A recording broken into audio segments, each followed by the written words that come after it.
This podcast is a member of the Place to Be Nation family. Visit us at placetobenation.com, the only place to be in your pop culture world. Try to believe, though the going gets rough, that you gotta hang tough to make it. History repeats itself. Try and you succeed. Never doubt that you're the one. Place to Be Nation, you've made the cut. It's awful, but I'm here, JT, along with my buddy Aaron from the north. Aaron, how are you? I am amazing, and that wasn't even that bad. No, not bad. It's not bad at all. So, if you've been listening along with us throughout this whole PTBN Greatest WWE Wrestler Ever project, you know that Aaron and myself have done a series of podcasts and a couple of pod blasts looking at our thoughts, how we're going to work our list, breaking down the candidates. We call them Making the Cut.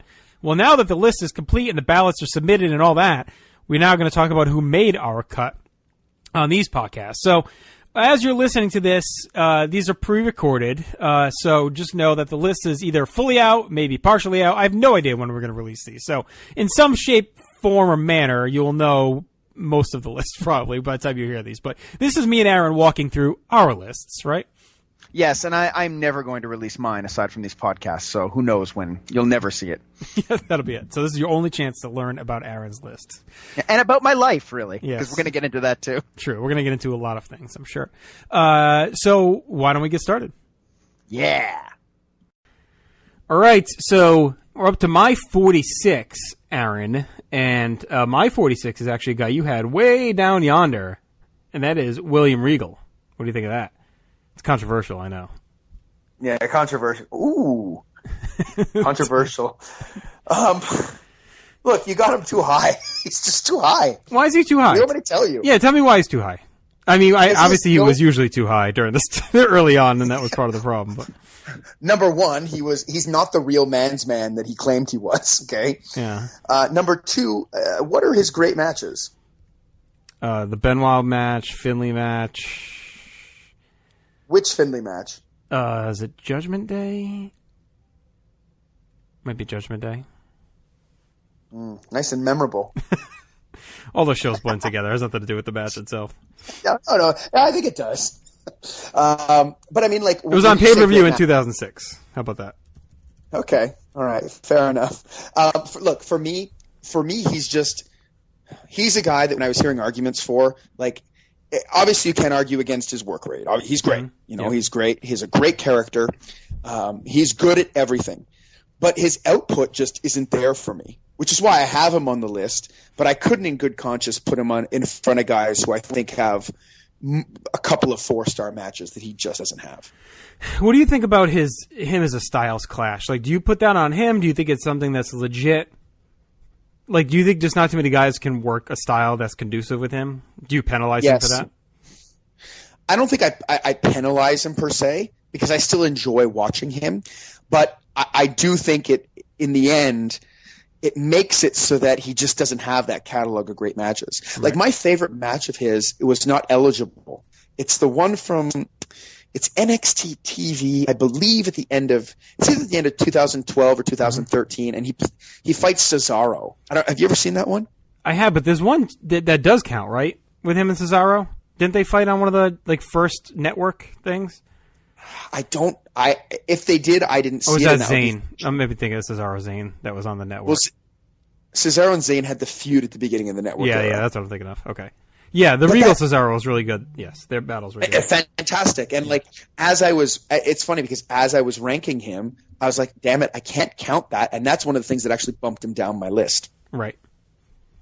Because he just, for me, doesn't have that thing. And I think you can make the argument can be made that he's a solid television worker and whatnot. But I really blame the company for him than anything else. Mm-hmm. Like, I feel there were so many moments where they could have pulled the trigger on something interesting for him and then just didn't. Yeah, but a few times it's on him, too. Like, he was really good in the King role in 08, and then he got popped for the drug thing. Yeah. There's one other time, too, I'm trying to think of when he was, like, kind of starting to get a push, and he fucked it up. But, yeah, no, there were a bunch of times, too, where you're right. He was kind of getting his shit together, and then they would fart on him. Like, he was getting really organically over in 2004 with Eugene as a face. And I think him and Triple H could have had probably a big thing, but they chose to kind of put that on Eugene instead, and Regal just got marginalized. Yep. I'm trying to find when the Finley match was. The Benoit match was No Mercy 06. That was a really good match. That was What would you have that? What would you have that ranked as, the Benoit match? I'm trying to remember. Scott and I weren't doing grades when we were doing those podcasts, but we were doing like year review and like ranking the matches for the year. I don't know if I have that document. I have to try and find it. Because I'm trying to think. I feel like it was definitely in our top 10 for the year, and that was a pretty good year pay-per-view wise. I don't know. I can try and find it. I can shift through my DVD shelf if you want. Yeah, take the time now. I'll wait silently while you do that. I'll commentate on this hockey game that's on in the background. I liked the Edge matches too. Like, Yeah. like I know they kind of get looked on as, I don't know. Would you say a lot of his stuff is like just more disappointing than anything? Like, did you always kind of expect more out of him in all those matches? No, because he just doesn't fit with anyone. He fit with Finley. Maybe those ones would be a bit disappointing. I remember him and Finley and Dave Taylor fighting at some point. Right. And them just stiffing the shit out of each other and being like, okay, finally, this is what I want to see out of him. We had Regal Benoit 14th. No, We had Regal Benoit 14th that year in 06. 14th, eh? So it had to be probably 4+. Because like right above it is Edge Cena at Right. SummerSlam, and below it is Triple H Edge Cena at Backlash. Yeah, so I mean, like, let's assume that's his best one. Yeah, I don't know. I could have sworn him and Finley had one. It must not have been 06. It must have been, maybe it was 05. Benoit and Finley fought at Judgment Day. I don't know. Right. Yeah, and then didn't he have some good stuff with Punk too? It's okay. Like, it's like he's good. Like, there's nothing wrong with how he works. It's like, All right, well, let's get beyond his matches. Like, I think he has a great face and a great heel. Like, I think he has really good variance. I think he's underrated face. Yeah, very, especially in that Eugene stuff. Just like when he's defending him, it's amazing. He's calling Triple H Sunshine, and right, just a rock solid face. Great promo. Obviously, has seen through all of his commissioner roles and everything else too. Like, right, he's flexible. He can do the GM, the commissioner when he's called upon. He kind of can do a manager thing. He's worked as a tag, as a singles. Yeah. Really underrated, not underrated, perfectly rated facials. Like one of the best facial guys in the business. best facial guy ever. Yeah, well, Vince may be the best, but he's up there with Vince, I think. Maybe. Well, and Sunny. Sunny's pretty good too. Yeah, she does. She does a great facial. Yeah. So yeah, I would say he is. No, he's great in that. I guess I don't know. Does it count in the Armageddon 4-way tag in 06 when Mercury gets his face destroyed? He's in that match. He's always great as like he was great in the Stooge role too. Like whether it's with as the King commissioner, Booker, as the commissioner with King Booker, all the stuff with Tajiri is great. Like one of his best jump up moments to me was the Raw. I was actually at it when Tajiri rips off the ECW shirt and he's got the WWF shirt under it during the invasion, and like it's like this great bonding moment because he had been Regal's boy for so long, and it was just assumed he would be going to ECW. Like I think Regal's just real good. I was disappointed when he turned. Like that felt so forced at the end of the invasion when he turned because I thought he was so good staying with Team WF and kind of shitting on WCW. He's like, why would I go back to them? They sucked. Like I liked him there. He was good too. And the stuff with Edge, all the tag stuff with the Un-Americans, he was kind of linked in with them. Like I don't know. I just saw he did. He's just always been really, real good. Inside the top 50 feels right to me. Like I don't feel like every guy here has to have a 5-star at this point. No, a 5-star either. But like, I would just like to see a little more match wise. Like the Tajiri thing is a perfect example. Like, that moment is so strong. And then they actually, I think, is it Survivor Series they fight? And they give them 6 minutes. Yeah, it's either Survivor Series or it might be No Mercy. Yeah, it's one of those in there that he's in. And it's not his fault, but they give him 6 minutes. So it's like, he's never put in, more than anything else about his matches being disappointing or not, I don't feel he's ever put in the position to have the great matches in WWE. Right. Which I think is the problem with that. Which is why I think, I don't actually have a problem with you ranking him in the 50s. I don't have a problem with you ranking anyone anywhere. Except Mark Henry. I feel you're really hard on him. Extremely hard. And you're talking about Mark Herney or Mark Henry? Pardon me? You talking about Mark Herney or Mark Henry? Both. They're both. Okay. That's a great tag team. Okay. Herney and Henry. Yes. But I've heard talk of him being like top 20 Regal, and that seems absurd. That seems. Oh yeah, I don't think he's got the match yet. No, I would say that's high. I think right around 50 was where I kind of had him pegged. Like the 40 to 50 range for me, and we'll kind of see it. Were guys. I think there's a lot of guys that may not have that, like that big match. You know what I mean? Like but it's a lot of guys that are like I thought were real like I had Patterson at 48, right? Kevin Owens at 50. Like guys that I think are just really good workers, kind of have everything that go around it. And maybe, I mean, I guess Patterson has the alley fight, but Owens has the big match. Which one, the Cena? Well, the Cena one's way bigger than anything Regal ever did. Yeah, but I think Regal's better at the other shit than him. Maybe, but I don't think the gap is as wide. As wide as what? Like His Kevin pants? Kevin Owens' pants? His waistline. No, but Kevin Owens, Kevin Owens is a very good character too. Like Right. Regal is a great character. Kevin Owens is a very high quality character. Yeah. Promos, they're like Regal's good, but Owens is awesome too. Like, Yeah. they're actually a pretty interesting comparison. It's just Owens seems to have. Do you think Owens is as versatile promo-wise as Regal, though? Like, Owens is really good at doing his promo, but Regal, we've seen him do comedy, we've seen him do serious, face, heel. Like, he runs the gamut. Like, his comedy, we can talk about that, too, because I think that sets him apart as well. Like, comedy and wrestling, as many have talked about, is really hard. Like, you gotta be, like, it is hard to pull off, and a lot of it is due to dirty, Comedy's hard. ham-fisted. Regal's really good at it in like a very classical way. And he's talked about that, right? Growing up, he was like big into the classical British comedy and everything. So like, but he is like really good at the comedy, like the physical comedy, the stooging when he was running around with his dick out at that one pay-per-view and everything. Like, you know, he's just really good at the little things when Jericho pissed in his tea and he drank it, just like all of that stuff. Like he's just really good at. Yeah, I would agree. From an actor's perspective, comedy's way harder. Right. Because, there's things that, if you're playing tragedy, or just a serious role, it's not hard to be Triple H. Like, I don't want to shit on Triple H, but, all he has to do is growl and say lines believably. Right. You know, for comedy, you need timing. There's a bunch of skills worked in there.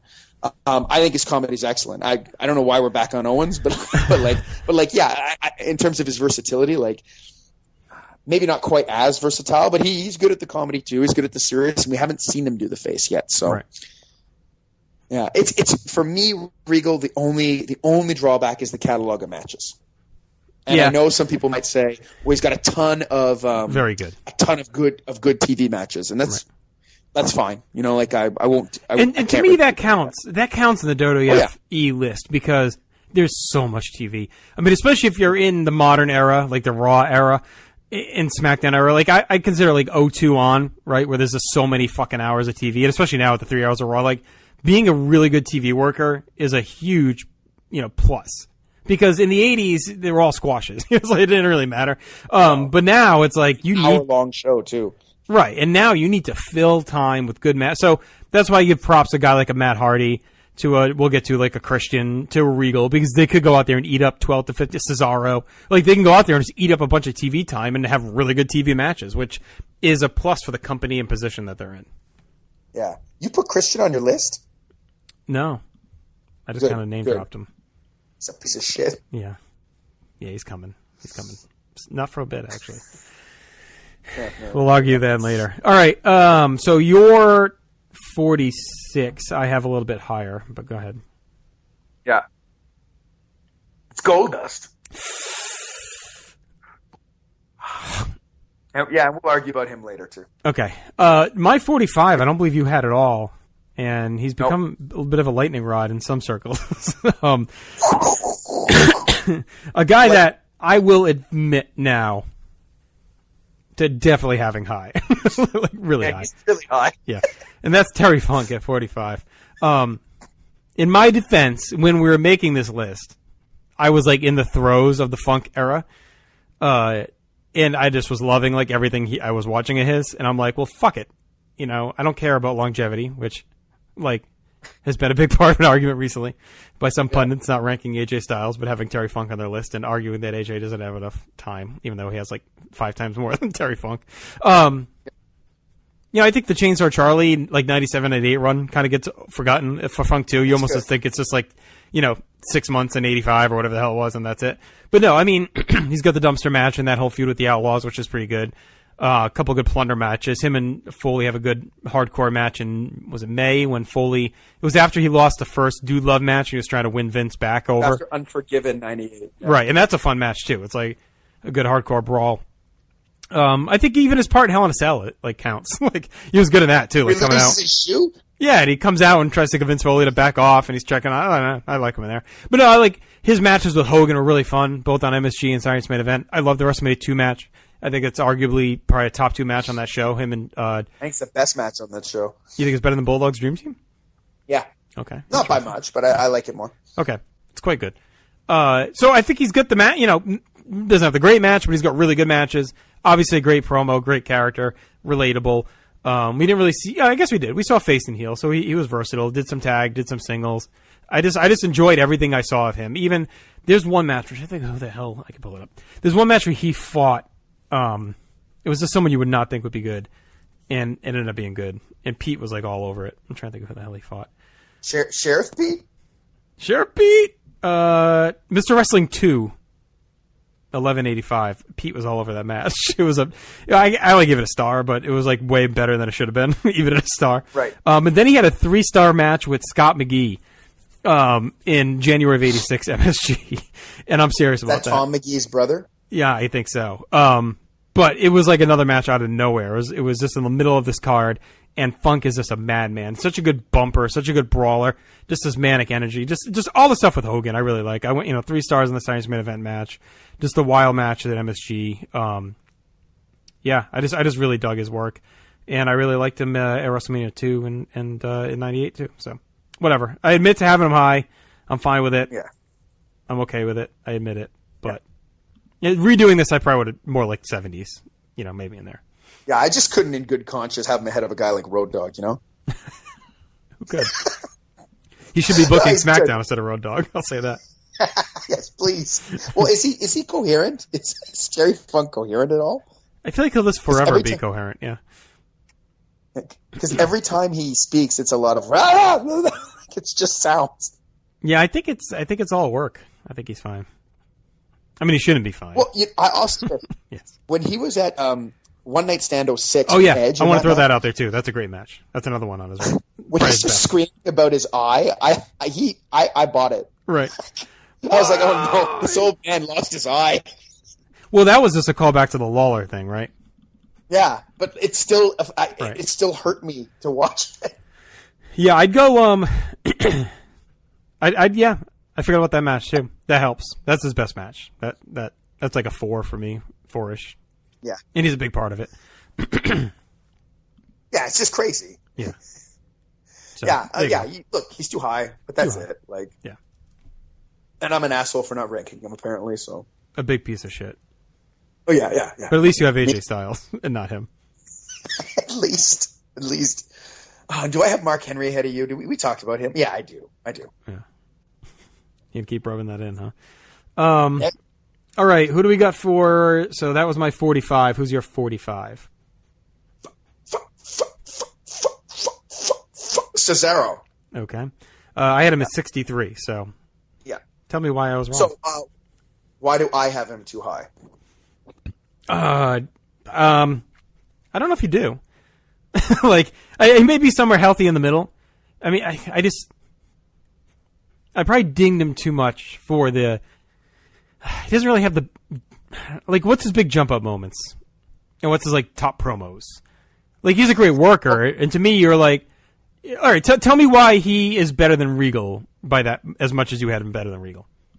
Because he's not as good a character as Regal. But I think the moments that he had... And the overness that he had was higher than Regal. And I think he's got a much longer catalog of matches for Regal. And I actually think he has more variety in terms of match style than Regal. Mm-hmm. So what I mean by that is, I think his biggest jump-up moment is winning that Andre the Giant Battle Royal. Yeah, that'd be my choice. At the time was... they shit the bed with it after, but that moment is amazing. And So let me ask you, did they shit the bed with him? Was that when they put him with Heyman?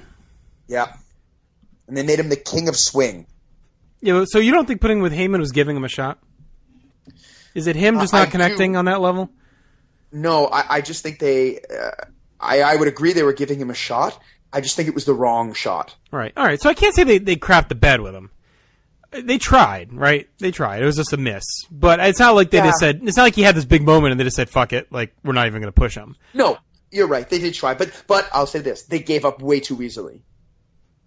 Like, it was like, okay, right away it's not working. All right. We're moving on from there. No, I'll give you that. But again, what do you think of the Owens match at SummerSlam? That's 16, right? Right. 15. 15. Yeah. I like it. I like it a lot. It's fast, but I enjoy it. I thought it was in a death place in the card. That's the one that was on right before the main event, right? Yeah, because I was there live for that. And I remember it was hard to focus. Yeah, I like the match a lot. I wouldn't say it's his strongest match, but I like it a lot. Yeah, that was like a big spot for him.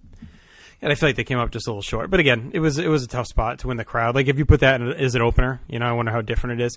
I will say this. I do think he's one of the best tag workers in company history. His variance of all the teams he's been part of has been great. Like, him and Jack Swagger were really damn good. He really... I was never super down on Swagger, but he definitely reinvigorated him. And then he pulled Tyson Kidd off the scrap heap and made that, like, a great team. And then him and Sheamus has been like his best so far. Like, just everything about them has been real good. Their bro laddie kind of partnership, the styles of matches they have, the hard hitting, and it's good too. He's like the perfect guy for a guy who, like Sheamus right now, is banged up with his neck and everything, who can't really go out there and just have like long matches. He can be out there just taking all the matchup, and the Sheamus just gets the bits where he can go. So I think he's like the perfect worker for Sheamus, and he's another great TV worker. Yeah, as well. He's a very good TV worker.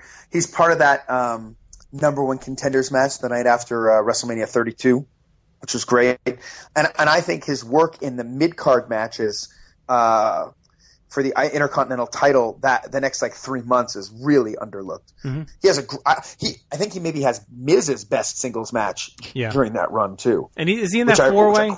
Was he in the 4-way? Yes. Yeah, that's with really Zayn and Owens.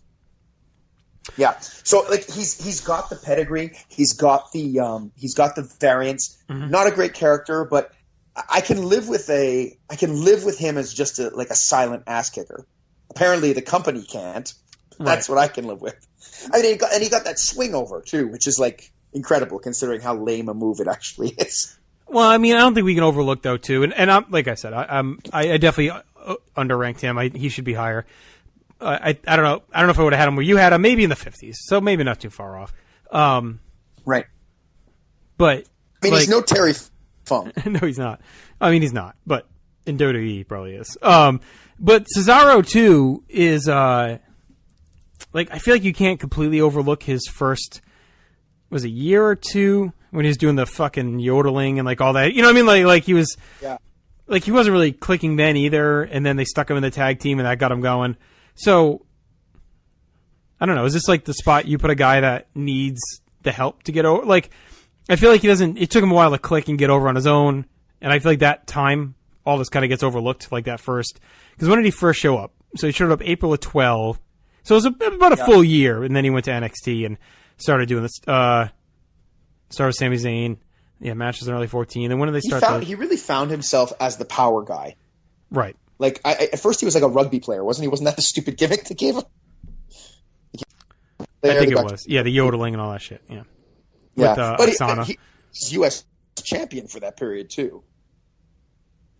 And his matches weren't bad. They were fine. No, they were okay. He just didn't have any classics in there.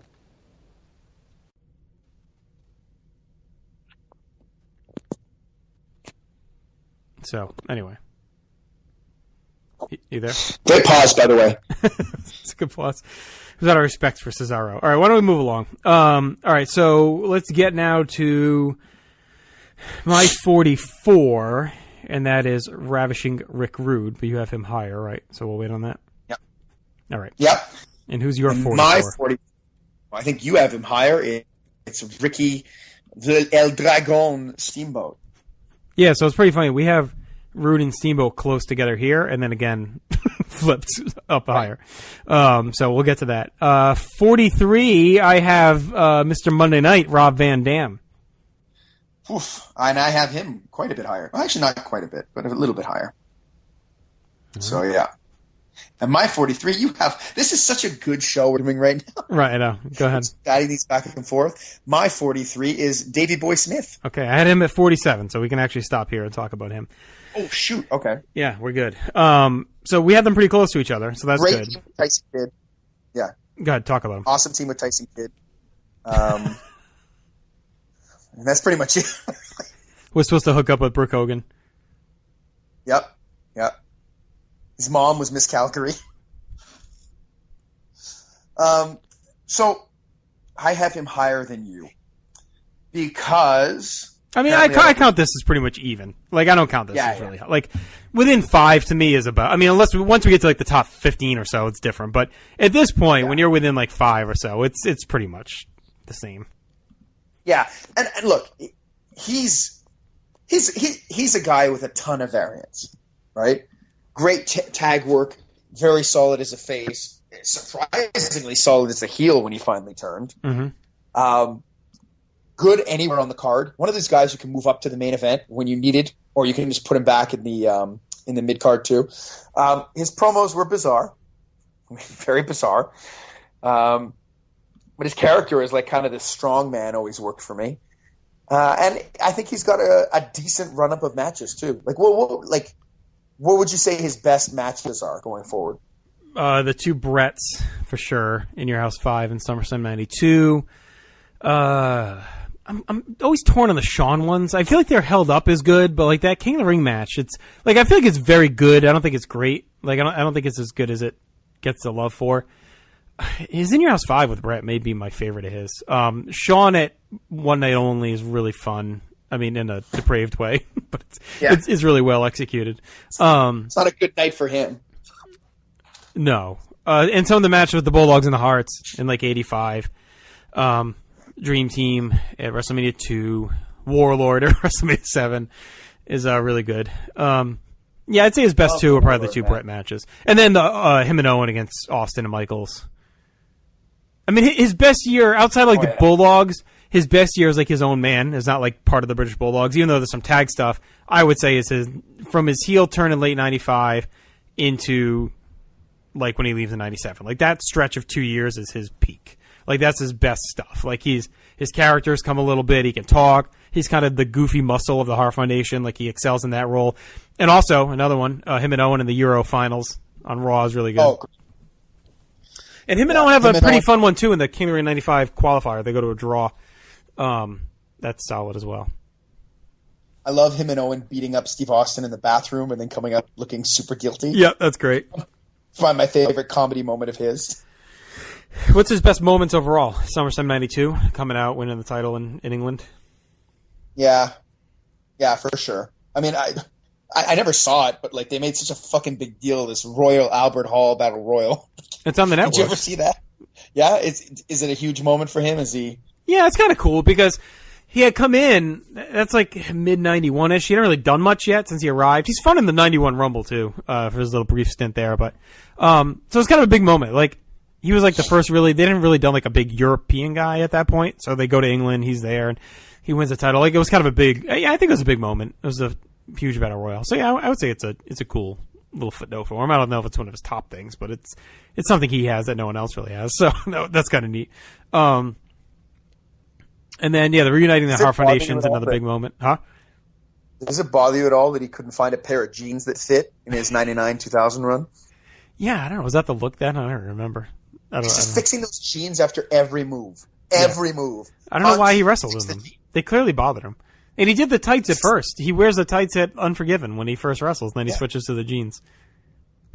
Who gave him that directive? He looked ridiculous. Yeah, he looks so bloated too. Like that's like sad Bulldog because he was in just rough shape from fucking his back up in WCW. But I mean, he's the only person that ever gets slammed in a tray of dog shit. So I'll give him that. It's a big moment. The only people that would team with him are the Mean Street Posse. Right, that too. That's there.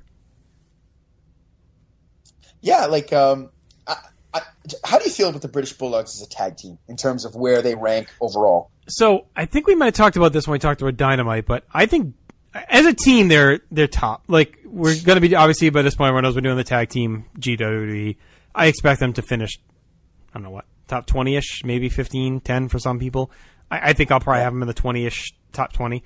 But the more I watched them, and we watched a lot, like, he carried a lot of those matches. And part of it was because Dynamite was hurt, but he... Right. You know, growing up, like, I was always... Not growing up, but, like, whatever. As I was learning wrestling history, before you really had access to all the footage, it was always like, oh, Davey got carried by Dynamite, right? Like, Dynamite was the worker, Davey got carried, and then eventually kind of got carried by Brett, and that's that. But... like, watching those, like, Davey was just as fucking fast, and he was stronger. Like, you know, he was doing the big power moves. A lot of times he was doing the face in peril, so Dynamite could rest on the apron. There's one match on Saturday's main event where he wrestles the whole match because Dynamite's hurt. And he's really good in it. I think it's against Sheik and Volkov right after 2, I think. And Dynamite can't even walk or whatever. They say it's his knee. But Davey, like, wrestles, like, almost the whole match, and he's, like, great in that match. So, yeah, I think he's a big cog in the Bulldogs, who were a great team. And he's a big cog with Owen, too. It wasn't like Owen was carrying all those tag matches. I mean, he worked hard in those matches. Plus, another great moment, and I don't know if Ken Shamrock remembers it, but his Bulldog just pasting him with that chair on Raw. Just gross no way chair Ken shots. Shamrock remembers it. Oh. He did it to Mankind, too. That's, like, the lesser remembered one. He destroyed Mankind with a chair, like, in the summer of 97 as well. Same thing, like a baseball swing. Ken Shamrock can't remember his kids' names because of Davey Boy Smith. And that match was fun, too. SummerSlam 97. Yeah, I think that's a fine match. Yeah. I also really like the role he kind of played in Austin's Ascension, too. I find he was always the guy getting beat up by Austin. Yeah. I remember Austin just running out and chop blocking him. Yeah, that was at, like, end of 96 when they're fighting the fake Diesel and Razor in your house. He came out, wiped him out. Yeah, because that was the beginnings of the Hart, Austin, and then the Hart Foundation formation. Like, Austin, remember, he was, like, kind of getting in between Bulldog and Owen a bunch. Because that was going to be the impetus to Bulldog's face turn before they aborted that. But and it's funny because, like, I'm surprised how well he worked as a heel. Like, not that I didn't think he was capable, but, like, he just struck me at the time as a face who wasn't capable of it. And then he was great at it. Yeah, the heel turn's another big moment, too, when he turns on Diesel on Raw. Diesel? Yeah, that was really good. And they have that big beatdown where it's like all the heels beating up Shawn and Diesel and Undertaker. He's part of that. And, you know, that match with Diesel at In Your House 4 is kind of a black mark for him. But, no, and even in 95, like, he doesn't get really used a ton. Like, he's on Raw a bunch and he has pretty good matches. But at a time when they had a dearth of faces, like, we've talked about Bigelow probably being miscast. Like, I think Bulldog could have been up there with, like, as Diesel's buddy for a while and be up in the main event picture. Like, he deserved it. And he's great in the 95 Rumble, him and Shawn going bell to bell. He had a good moment there. Yep. Memorable at SummerSlam 94 when he climbs in the cage. So, you know, he has, like, a lot of real good moments and stuff. Like, he was an easy top 50 for me. I don't remember where he finished overall, but. Yeah, the glasses at SummerSlam 94 make no sense with what he's wearing and his hair. I always identified with him because I had glasses like that. So the big fucking giant glasses. It felt good that Davey Boy Smith was rocking them as well. The whole outfit is ridiculous. Did you have the curly hair down to your shoulders and a button-up muscle shirt? If I grew my hair out at the time, it might have curled because I had like this afro thing going on. But now my hair just kind of grows out flat. Unfortunately, I miss my days. I think you have a project going forward. Yeah. Recreate that look in a year and a half time. I'll just go for Halloween next year. I'll go as Bruce, Surly Bruce Hard. I'll go with 94, Davey Boy Smith. Like, that'll go over well. Oh, who are you? I'm Davey Boy Smith in 1994, late 94. In 94. How do you like my jeans and my beige button-up muscle shirt? And I'll wear the leather jacket. I look pissed off. And, like, when my brother hugs me, I'll barely touch him. Don't touch me! So do you think he is underrated historically? Yes. Yes, absolutely. Because you need solid mid-card guys, and he was a really solid upper mid-card guy. Right. And we don't look back at him as an all-time great, like, right away. But everything's there. Every part of it's there. He's not in the Hall of Fame, is he? I was just about to ask you that. I don't think so. I don't think so. Yeah. And that to me seems crazy based on what he's done. Yeah. And because he was a legit main eventer for a while too. So he finished 41 overall. So to me that's pretty good. Like higher than we both have him, right? So I have 43, you have him at 47. Yeah, 41 overall is really good. Yeah, I think saying he's a top 40 wrestler all time is pretty quality for him. I'd say that's strong. Right. But did he surprise you? Like when you were finally ranking him, was it like when you first conceived on your list, was like, oh yeah, Dave Boy's going to be a top 40?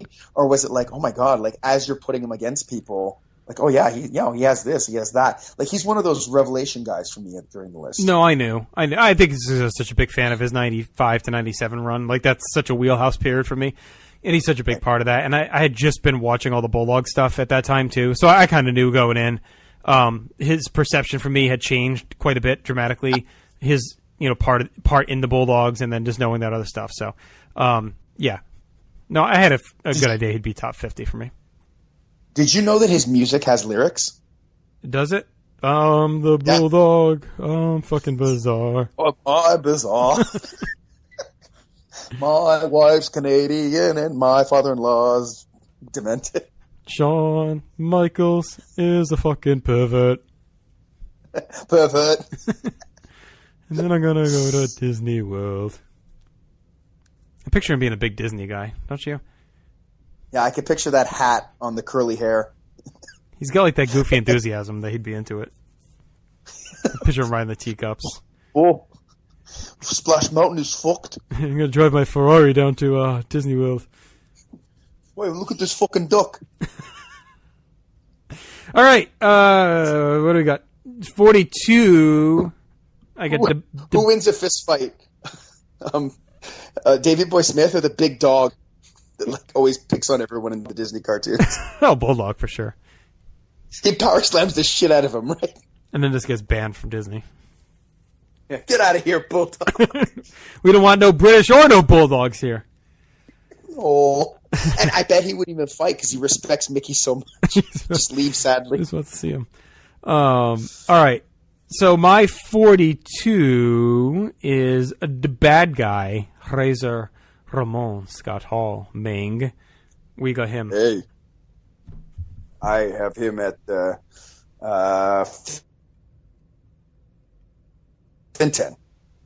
You dropped 51. out there. Where do you go? Sorry, 51. Okay. All right. 51. Scott Hall. Obviously, he's got the big matches, got the 2 ladder matches, and the Action Zone tag. I liked him as a heel quite a bit, and as a face. Obviously, I think he's one of the top faces of that new generation era. Just had a real strong connection with the fans. Just completely organically turned face. They did it just because he was getting so overwhelmingly cheered. His match at Rumble 93 with Brett is one of my guilty pleasure favorites. It's also forgotten too. Like they put him in the main event like immediately. I mean, he debuts on TV in vignettes like late summer in a Survivor Series. His first pay-per-view, he's in a big tag main event alongside Flair, and they were moving Savage off of Flair to him. So they obviously saw big things in him right away. I like his last match with Vader too. Beware at Good Friends, Better Enemies. Like that's kind of a fun, hard-hitting match. The Goldust stuff was good, even though he was a weird, freak about it, all pissed off, and didn't want no part of it. Yeah. I'm trying to think what else. I mean, so 95, you could tell like he's tapering, and if you want to believe the Titan Sinking series, the original plan for him was to go heel and fight the Undertaker at WrestleMania 11, and they had actually filmed. If you believe the word, they had filmed some stuff in a graveyard with him. I think that could have really rejuvenated him. I think they could have also helped Diesel a ton if they had turned Hall, had him fight Undertaker, and then feuded with Diesel throughout the summer as a heel. That could have been a good twist on the feud as a dynamic. His SummerSlam 94 match with Diesel is quite good, too. Wait, instead of Mabel? I know, it's heresy to say, but yes. Yeah. Yes, instead of Mabel. Or Sid, one of them. But Mabel looked better in purple. Mabel did look better in purple. He did. It was quite the battle. It was quite the battle in '94 over who looked better in purple. He's also got the kid stuff, obviously, big moments too. Big first huge moment in Raw history, arguably, is that Kid beating him, and then even later on, like they have some decent stuff, him and Kid when they fight the guns and all that. And then his comeback is kind of nothing, but his match with Bradshaw is kind of funny. And then the Austin match, obviously, is one of Austin's worst Mania matches. But yeah. So anyway. It's still not that bad. It's not a horrible match. It's just disappointing. Yeah. Yeah, Scott Hall's great. Razor Ramon's a great character. I think the only reason I have him a little lower than you is that I think I just wish there was more, and I wish there was more to that 95 run. But I mean, as a character, Razor Ramon was, I don't know about you, but he was like the coolest person I'd ever seen. Like as like a 12 or 13-year-old. I remember specifically telling a kid at the bus stop that I wanted to grow the Razor Ramon beard to get women. And he turned to me and said, "Do you think women like that?" And without any hesitation, I was like, "You're goddamn right, they like Why that. wouldn't Look at they? this Razor Ramon." Look at him. Yeah, look at him. He's a fucking bad guy. Fucking machismo. It's oozing. It's literally oozing out of him. Also, some of the greatest vignettes of all time. Oh yeah, you don't care about school, man. You don't care. When he shoves him in the fucking fountains, like my favorite. And those shirts are just perfect that he's wearing. What does he ask him to do to the guy at the restaurant? He's like, "You want me to clean the table too?" And he throws some of the shit off the table. He asked him for something so like basic. Was it a tip or they pay the check? Remember when he's like, "Do you want me to wash the dishes? Do you want me to clean the table?" It's like this, yeah. Self-importance is tremendous. It's completely unreasonable. He's straight out of a character of Seinfeld, where like the reactions are just so big for nothing. He totally belongs top 50 for me. Like I just had him just on the outside, so I guess he's not top 50 for me. So I don't know what I'm saying.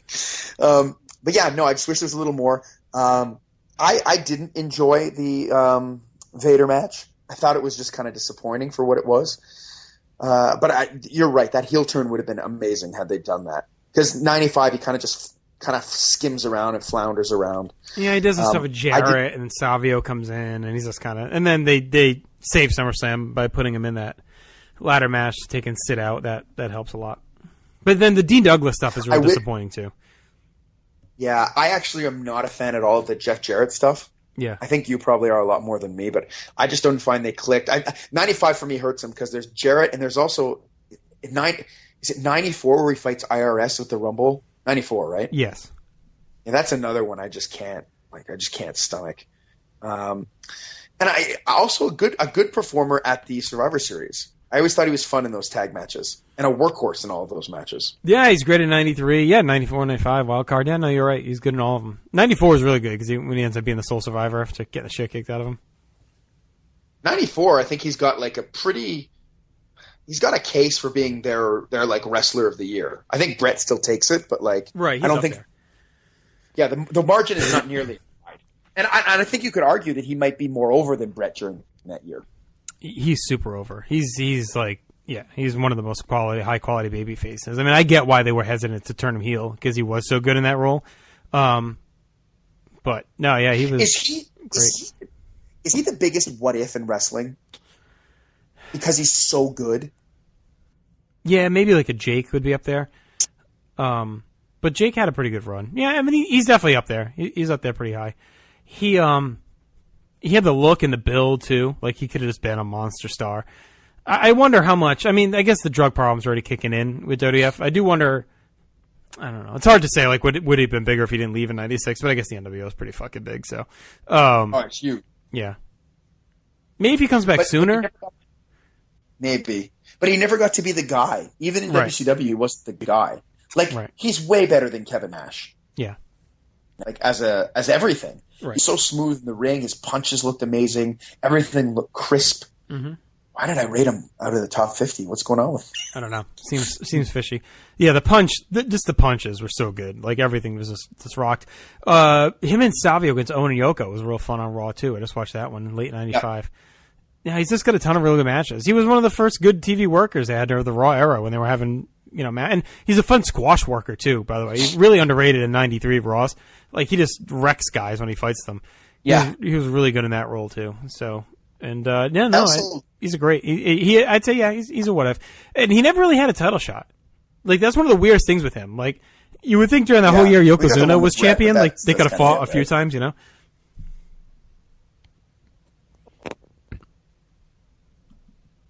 you say something? I said he's got the one with Brett. Did you hear that? Yeah, which one? Oh, right, 93. So after that, he never really had another one. As a face, he never got one. It's kind of what I meant. As a big-time face. Like, he doesn't get one with Yoko in late 93 at all. And then I guess Brett was champ, and then Diesel. So yeah, I guess he was just never in a spot and then Shawn, pretty much. So he never really. It was always a face. Yeah. Yeah, and I will say I'll always appreciate the fact that he always changed up his tights. I love guys that do that. Do you not like Rumble 94 because he's got the weird Rick Martel boots with his tights? I swear he just forgot his boots that night. Yes, I think he did. But I was just so bored by that match that he couldn't have worn anything. I mean, maybe he was nude. Is he like? And also too, like I remember when he showed up, like he was like the only one who had chest hair. He had a lot of chest hair. Yeah, a spectacular amount. Like a more than respectable amount. You think Vince has looked at it and was like, this motherfucker can't shave, so just keep it. You're not waxing that chest. This goes back every 10 minutes, so. Yeah, Razor Ramon, definitely. And I'm happy that he seems to have cleaned himself up, because I didn't want him to die. No, me too. Me too. It was a good, hopefully he keeps it going, but it was good to see. And I do wish he could have came back in 2002 and, like, had something, or I kind of wish maybe he came back in, like, 98 when they started doing the Wolfpack shit, like, if he just jumped ship or something, like, he could have been a pretty big part of, like, maybe feuding with Austin or something like that, Wait, instead of Undertaker and Kane? Maybe it's part of that. Yeah, like, I wonder how he would have fit into that dynamic, because he's not a corporate champion. Cool. Could he have been aligned with Austin, maybe? Maybe. But again, then he's playing second fiddle. Again. Yeah, true. Like, it would have been nice to have him have, like, one good, really nice run, I mean, Mick Foley wasn't really corporate, and he got a couple matches. Like, they could have, Vince could have brought him in as his guy and then done something. Hey, Vince. I don't like this. I'm here. All right. We love you, Razor. Chico, we love you, Chico. And you weren't insensitive at all with the Scarface voice. No. Man. That- It was like Kevin Kelly's a couple years ago on the Christmas special.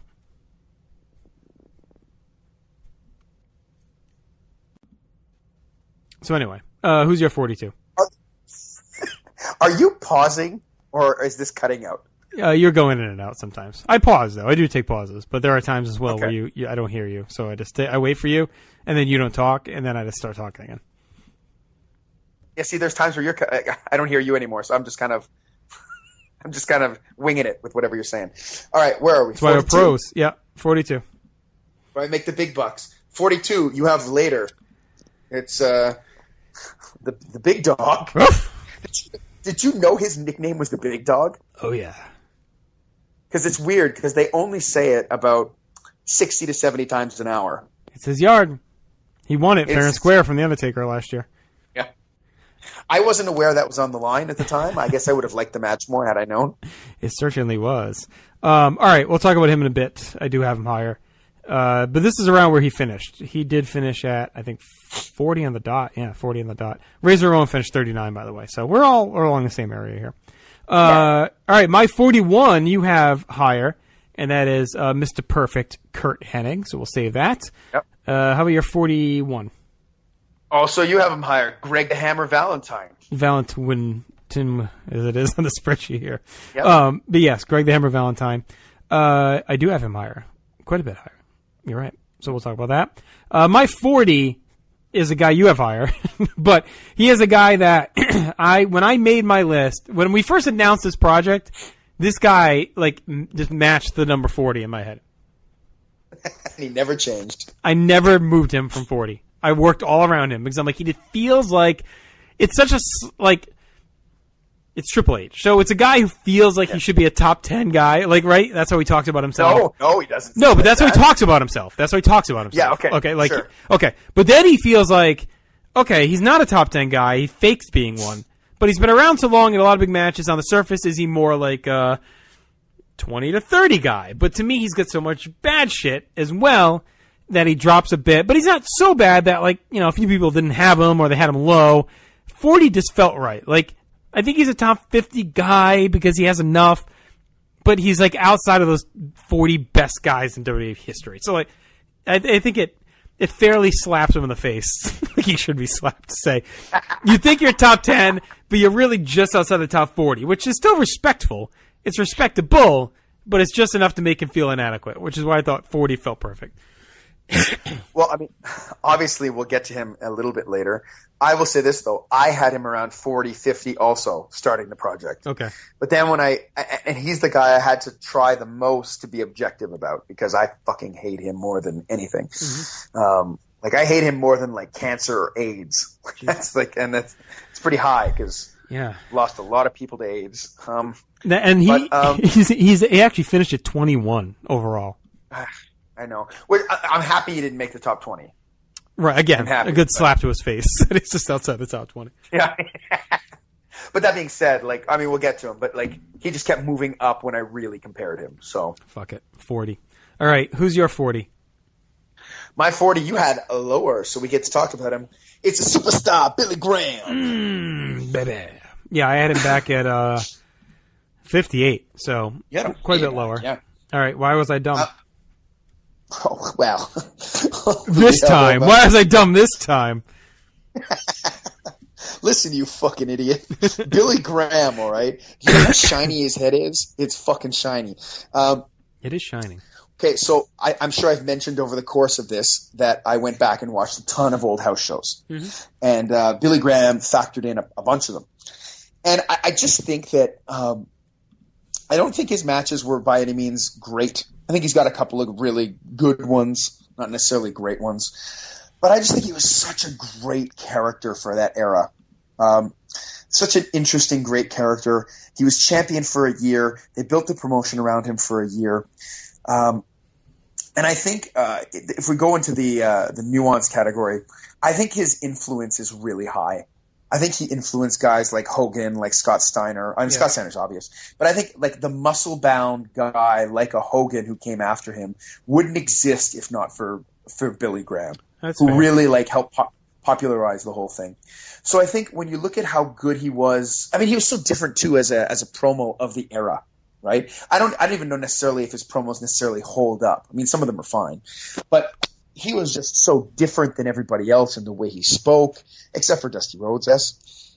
But he just worked for me as a character and as a historical figure. Mm-hmm. And I think that's why I put him where I did. I didn't want to put him too high because a lot of his matches are pretty terrible. Yeah. The less said about his return, the better.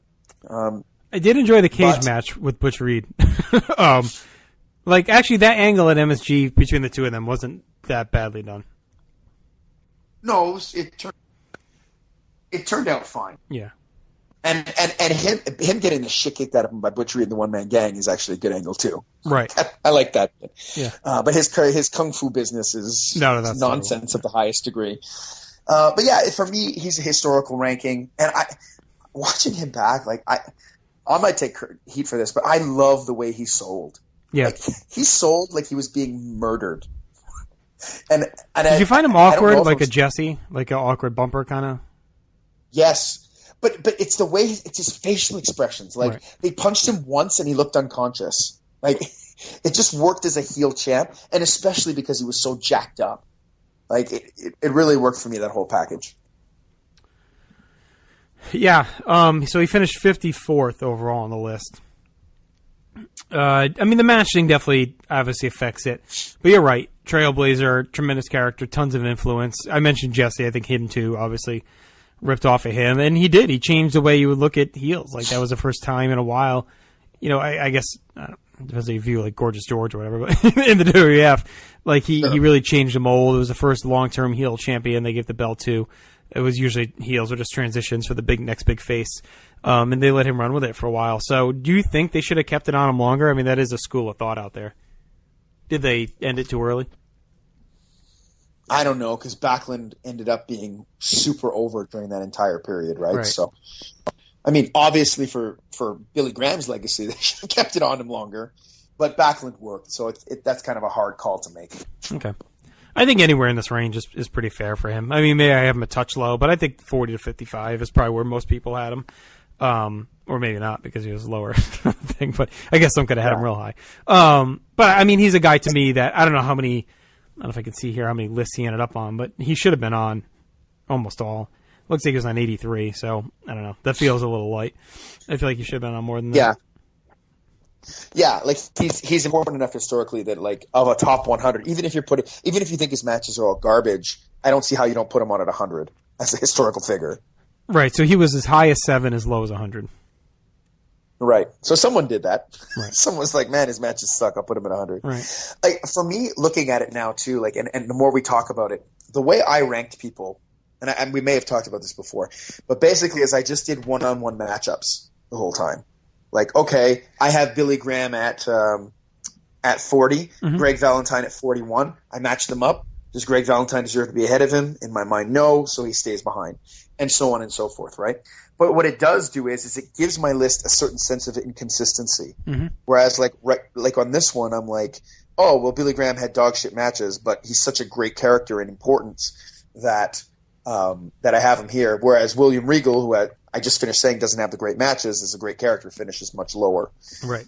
So I think in the end, I ended up factoring in more like their importance in terms of where they were on the card, like the kind of pops they got, stuff like that. All right. There you go. I think I said it pretty well. But that being said, I think we all have inconsistencies. Like I'm pretty sure that's pretty unilateral across the board. I mean, you do for sure. Yeah. By the way, Davey Boy Smith had a high vote of 6. 6? Yes. He was at 111 out of 118 ballots, which is pretty good. That's good. Yeah. That's 6. Man, like it's like you want to look and see who that person voted right after him at 7. I can tell you. Hang on. 1 second. Was British Bulldog 6th? And is it going to make us angry? Oh, I'm It's sure. 7. Where the fuck are you? Oh, David boy! Where are you? Okay, they had Andre 7. It was actually voter Bret Hart. The guy was named Bret Hart. He had David Boy 6th, so and he had Owen 4th. Of course. Yeah. And my brother Owen Bret 4th. Hart, my loving brother Owen. So Bret Hart is a joke voter. Did he vote himself at number 1? Of course. But he wasn't the only one that had himself 1. Like, I don't think it's that egregious, actually. If you're going to be a joke voter, like a joke name voter, like his top 10 isn't that bad. Brett, Savage, Austin, Owen, Hogan, Bulldog, Andre, Foley, Shawn, Snuka. Just Brett doesn't care about Neidhart anymore. Bruno 11th. Yeah, you got to put the big rhino on your Axe. list. He's got Axe at 12. Off the back 12? of his feuds. All right. Anyway, before we go down. Who's at 13? Who's at 13? Who's at 13? Oh, God. I forget. We're going to be all night. Ric Flair. All right. And then Warrior, Backlund, Brock, Undertaker, Tito. Perfect. That's his top 20. Axe is ahead of The Rock? He's got Sherry at 22. So it's up to you if you want to stop here or not. He's at 23. I got to know what to say. I got to know. Piper. Sherry's ahead Piper. And Samoa Joe at 24. You know, everybody knows that at the SummerSlam, Sherry. Bull Nakano, 32. I don't care if it's that no good Psycho Sid or Shawn Michaels. Hey, he's got Mark Jannetty at 40. Rock on. I'm good with that. All right, let's move on. So all right, my 39, you had at 46, so pretty close together, and that is... So we are at your 39. Goldust. 39. So you had him at 46. And Goldust, what do you get to say about him? A guy that benefited greatly from comebacks. Because in the ring, his initial run, shaky. Like, he didn't have, like, really any good matches, I don't think, from his debut in late 95 until... I mean, unless you're on the will scale where you want to make any match that any guy you like, all his matches are good, so... if you want to do that, you can say he was having great matches in 95 and 96. He's the only person I've ever heard stump for those Undertaker Goldust matches, ever. Yeah. Ever! But no, does he have anything between his debut and 99, his whole first run? He's in the 10-man tag at Canadian Stampede. There you go. I mean, I guess he's the one who brings them together. He does. Stone. I don't know. The Triple H stuff is the okay. voice of reason in that. Shut up, you freak. Basically, like a sexual deviant who's been playing mind games for a year is suddenly like, "Oh, guys, we got to get together. We're gonna get the band together. Battle these Canadians. Shut up, theater freak." So I don't know. I guess the Triple H matches maybe. They're terrible. Okay. Vader at Rumble 98. I like that. Yes, I do like that. But I like that almost entirely because of Vader bombing him with Luna on his back. I actually like the artist formerly known as Goldust. Like, I like the whole weird Addams Family thing they had going on with him and Mero and Luna and Sherry and Sable. Like, I like that little when they were all together. It was a No Way Out and the fight at Mania. Like, I like that little mini story they have going on. Yeah, I like that run probably more than his original Goldust run. Yeah, when he's in the wheelchair, forever unchained, I'm an invalid, like all that stuff, and he hits Vader with a wrench, the Baby New Year, like all that shit. He's really good. Oh, and also beats the shit out of him, yeah. And puts him in the shitter. That's real good. I like him in Survivor Series 97 when he just stands at the apron and Vader just slaps the shit out of him angrily. So then he comes back, and this is like where he kind of turns it up a little bit. He's got the whole stuff with Booker T throughout the summer of 2002, which is good, especially when they win the titles. That's a great moment. I don't know how you feel about the stuttering gimmick. But then he leaves, and he comes back, like 2005? He's got the little quick hit with Batista? Yeah, Batista against him and Vader. Again, him and Vader. Married forever. Doesn't he hang around a little bit, though, still? Like, Vader doesn't stick around, but I feel like Goldust does, but then he gets fired. Because wasn't Dusty booking or whatever, and he brings him in, but then he fucked up and got fired, like, pretty quickly. Yeah. Right. And then is he gone till, when's he come back again? Like, because he's there for ECW. It was like 08, 09, yeah. Yeah. And he's great on ECW. Like, that's where he starts really becoming a great worker.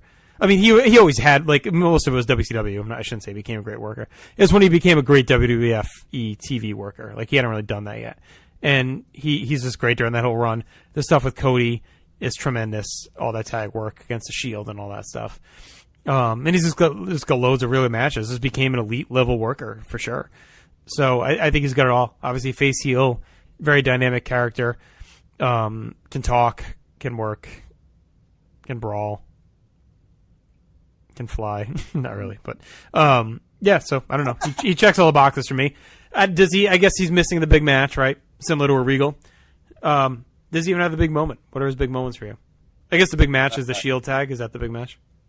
That's certainly the big moment, and I actually think that's probably his best match too. Discounting the Canadian Stampede, obviously. Yeah, well, come on. Yeah, all right. He's in there with like all the best people ever. I know, right? It's all the greats and Jim Neidhart. So yes, he should definitely shine. Yeah, in Canada, in Calgary. Yeah, the Pillman stuff was good too. The XXX files and all that. I mean, that was more Pillman than him, but the matches though were kind of wonky. Well, I mean, the second was okay. Yeah, Pillman couldn't do anything. Look, for me, I think I got swindled a little bit by listening to the podcast and hearing him built up so much as like a top 20. Because I have him at 46, and I think it's way too high. Like, even talking about him now. Like, it's not that he sucks, because obviously he's good, but he's got so much bad stuff. Like, just so many boring, dreadful matches. And you know who I want to compare him to is someone you ranked way lower than him, but I have higher than him. Because I think Goldust gets a pass because everybody thinks he's really crisp and works really well in the ring, which you wouldn't debate that, right? Like he's obviously a very good worker, right? I wouldn't debate it, but I do feel like for the first year and a half or so, he had to hide what he could do because it's one of those things where it's hard to separate. Like, we know he was great in WCW, right? So it's hard to. It's not like he hadn't become a great worker yet, and it's like it was hiding in him. Like, we had seen it for 2 or 3 years before this. I mean, he was starting to be really good as early as 92, and then he's great in like 93, 94. So, we knew it was in there, but he had to tone it down. I mean, it's like you hear about The Undertaker, early on, where he's got to play the mind games, he's got to work methodically, he's got to work slowly. So I kind of give him, I don't want to say a pass, but I give him credit because during that time, sure, he's working at a lesser level, but the character work to me was so good, it balances, and that's why the in-ring stunk for most of that. Well, here's that wasn't where I was going, but it's good we said that because I think it's valid. What I mean is that, like, his biggest positive seems to be like, oh, he's this amazing worker. Yeah. Right? But yet he doesn't have the big group of, like, the high-level group of top-notch matches. I think he's really good in tag teams. I don't see the singles matches. I would like to compare him to someone who I think the biggest supporters of Goldust tend to shit on, and that's Randy Orton. Mm-hmm. Because I think Randy Orton, if you look at both of them in the ring, is actually he's like a better version of what Goldust is in the ring in terms of, like, how he moves, how he applies moves. Because I've heard Goldust talked about as, like, the best offensive wrestler they've ever had and stuff like that, which I think is crazy. But Randy Orton, like, does all those things that he does in the ring, but crisper and better. Like, even if you just look at, like, something as silly as, like, their power slams, you know what I mean? Mm-hmm. And I just find it's really interesting that he's a guy that gets shit on so much, but Goldust gets popped up. And I guess the argument for Orton is he's got a lot of bad stuff too, but Goldust has a ton of terrible stuff. And I think, I mean, are you talking in the scope of this project, Goldust has spoken that way, or just in general? Because I feel like... The scope of the project. Okay. Because, I mean, I feel like baked into Goldust is, he's great because of the natural, right? I mean, so, like, that's just baked in. Like, you can't kind of forget it, because, especially since it predated Goldust. So it's hard to overlook it. So I think that's baked into it. So you kind of know he's a great worker. I think the problem with him is, by the time he became a great worker in the WWF, in that character, they just weren't going to push him. Like, he was old, and the days of that character had passed by. The fact that he got the Cody stuff and that push that he did is, like, amazing. like that they gave him that. Oh yeah. But he's just really good at the TV matches right now, and you can see it in him. He is a great worker, but yes, it didn't click with him in that character until it was far too late to be put in a position to have a 25-minute classic that I think he could probably have now. He just doesn't get the shot because it's just too late. I just think it's interesting that, like, he's given the benefit of the doubt constantly, and someone like Orton isn't.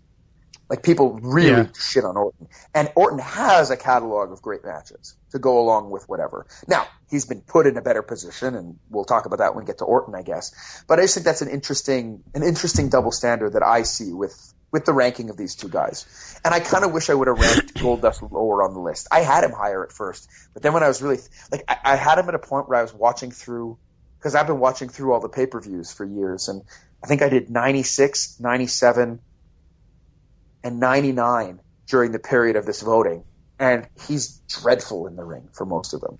Like, just not. By 99, I think he was hurt. He was pretty hurt. I think in 99. I almost don't even count his 99. He's just there.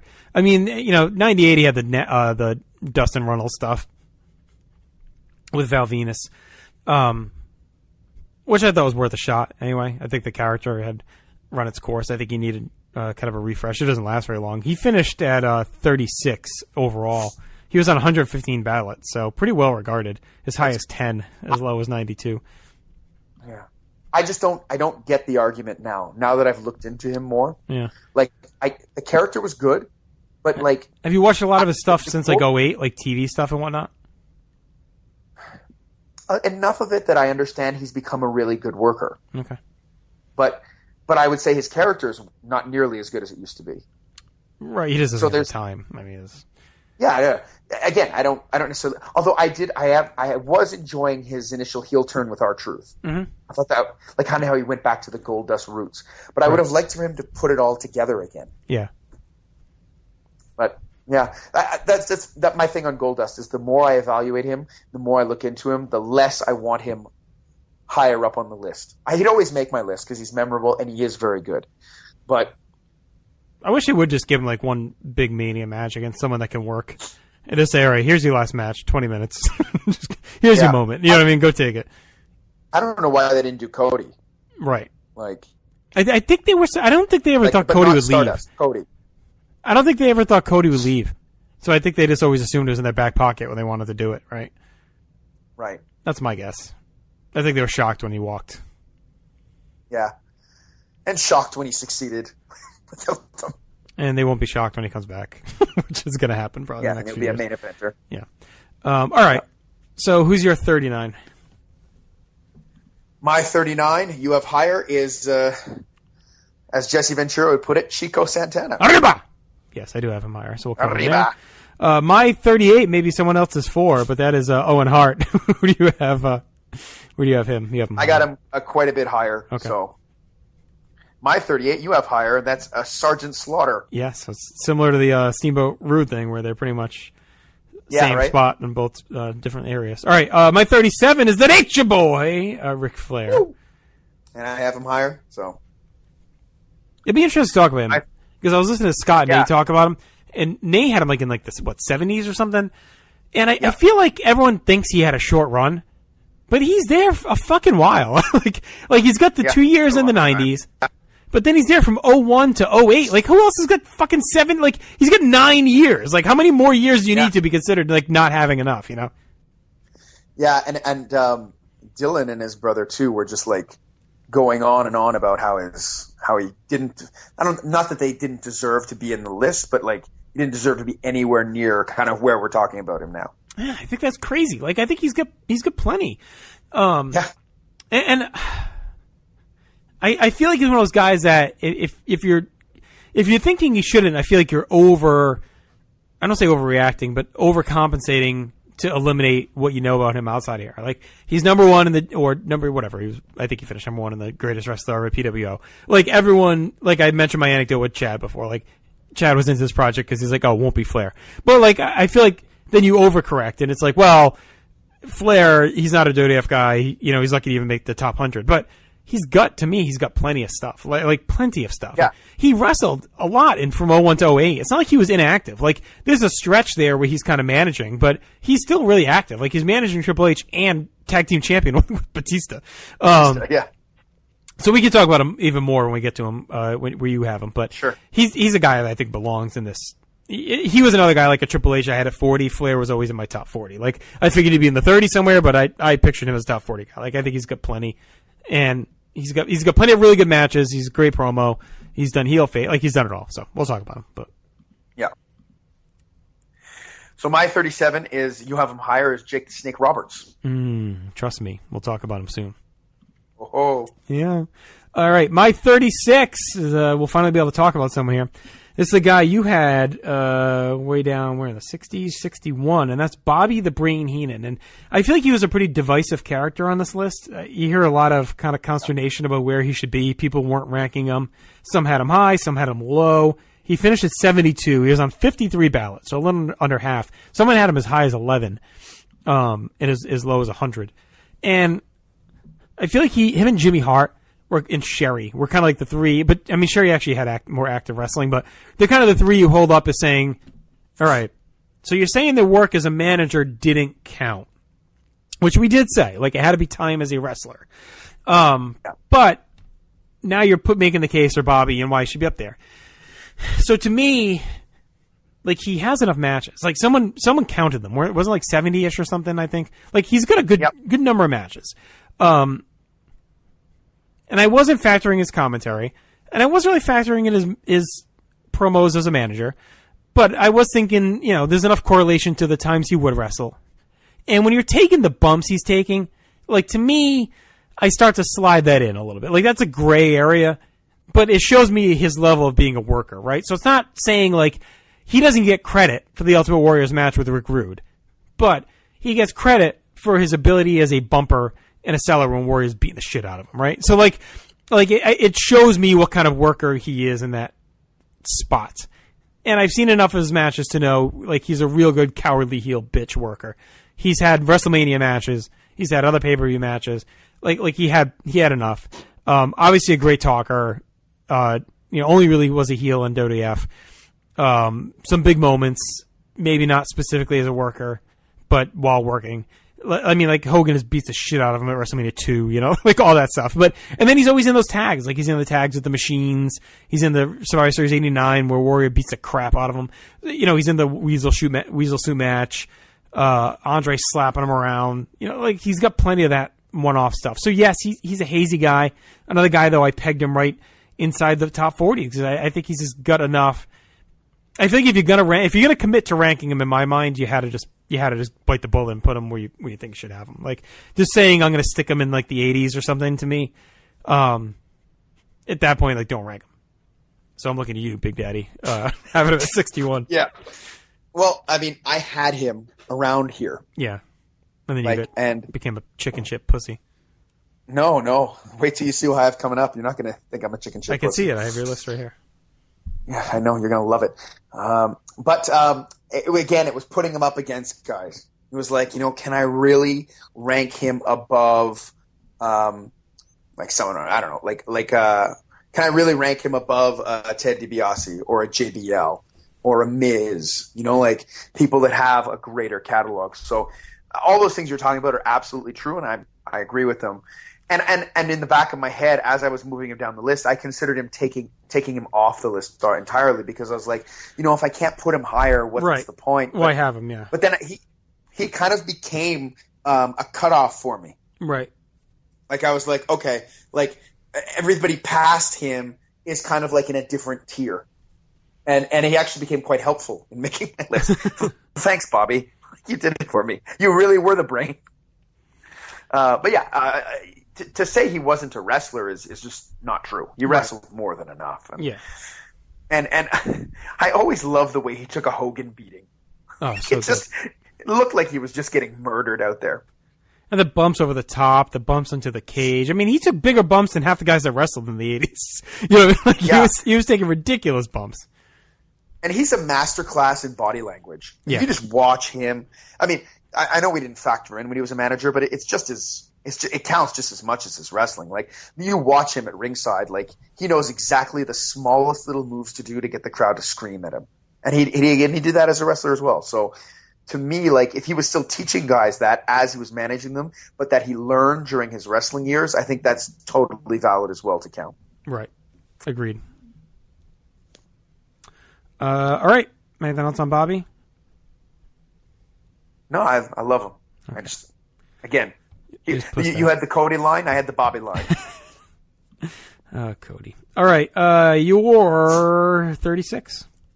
Yeah, call this a fucking pussy. He's the master and the rule of the world. It's Psycho Sid. All right? He was a giant pussy in 1995. I had him at 60. I had him at 67, which I thought was pretty fair. He finished at 83. As high as 27. I realize I have him very high. Well, someone had him higher than you. Someone had him at 27. Yeah. I don't think I was the high vote on anyone, and I have some pretty out there guys up here. So yeah, someone is weirder than me. Look, I think that his 92. I know it's not long, but his run from the Rumble 92 to WrestleMania 8 is just a masterpiece. Yeah. I love that so much from the press that press conference, the Royal Rumble where he just casually tosses Hogan out, which is amazing. And then they have that press conference, and that press conference to me is just gold. Like it's so perfect. Like when who's going to challenge Ric Flair, and he stands up, and then it's Hogan, and he sits down, and he crumples that paper. Like I love that he crumples that paper, because the only thing that paper can be is his acceptance speech. Like what? No one else has paper. Like, it's just him. And then he screams at the reporters. Like, bogus! Yeah, the most bogus act you ever pulled. And he doesn't open his teeth when he says that, which I love. And then I like how he knows all of Jack Tunney's acts. Like, this is the most bogus act. And are those legitimate reporters that he's screaming at, or are they plants? Like, plants. But yes, I know. I want to believe they're legit. I want to believe like Bob Costas is getting screamed at. I want to believe in life after love, but we can't all get what we want. So. We'll get what we need though, because what we needed right after that was his apology. I apologize. It's that insincere, like, and then apology. And then just destroying the fuck out of the barbershop with the shaving cream all over his face. Shaving cream on his face. And then the series of jobber matches he has. Oh, so good. Leading up to 8, where he just brutalizes an entire roster of guys. And then I will even say that I will defend the match at WrestleMania 8. Like, people shit on that match, but I don't see it as a bad match. I think it's just a regular Hogan match. But I would say he's got that backstage interview with Mean Gene where he calls him a fat, bald-headed little oaf. You fat, bald-headed little oaf!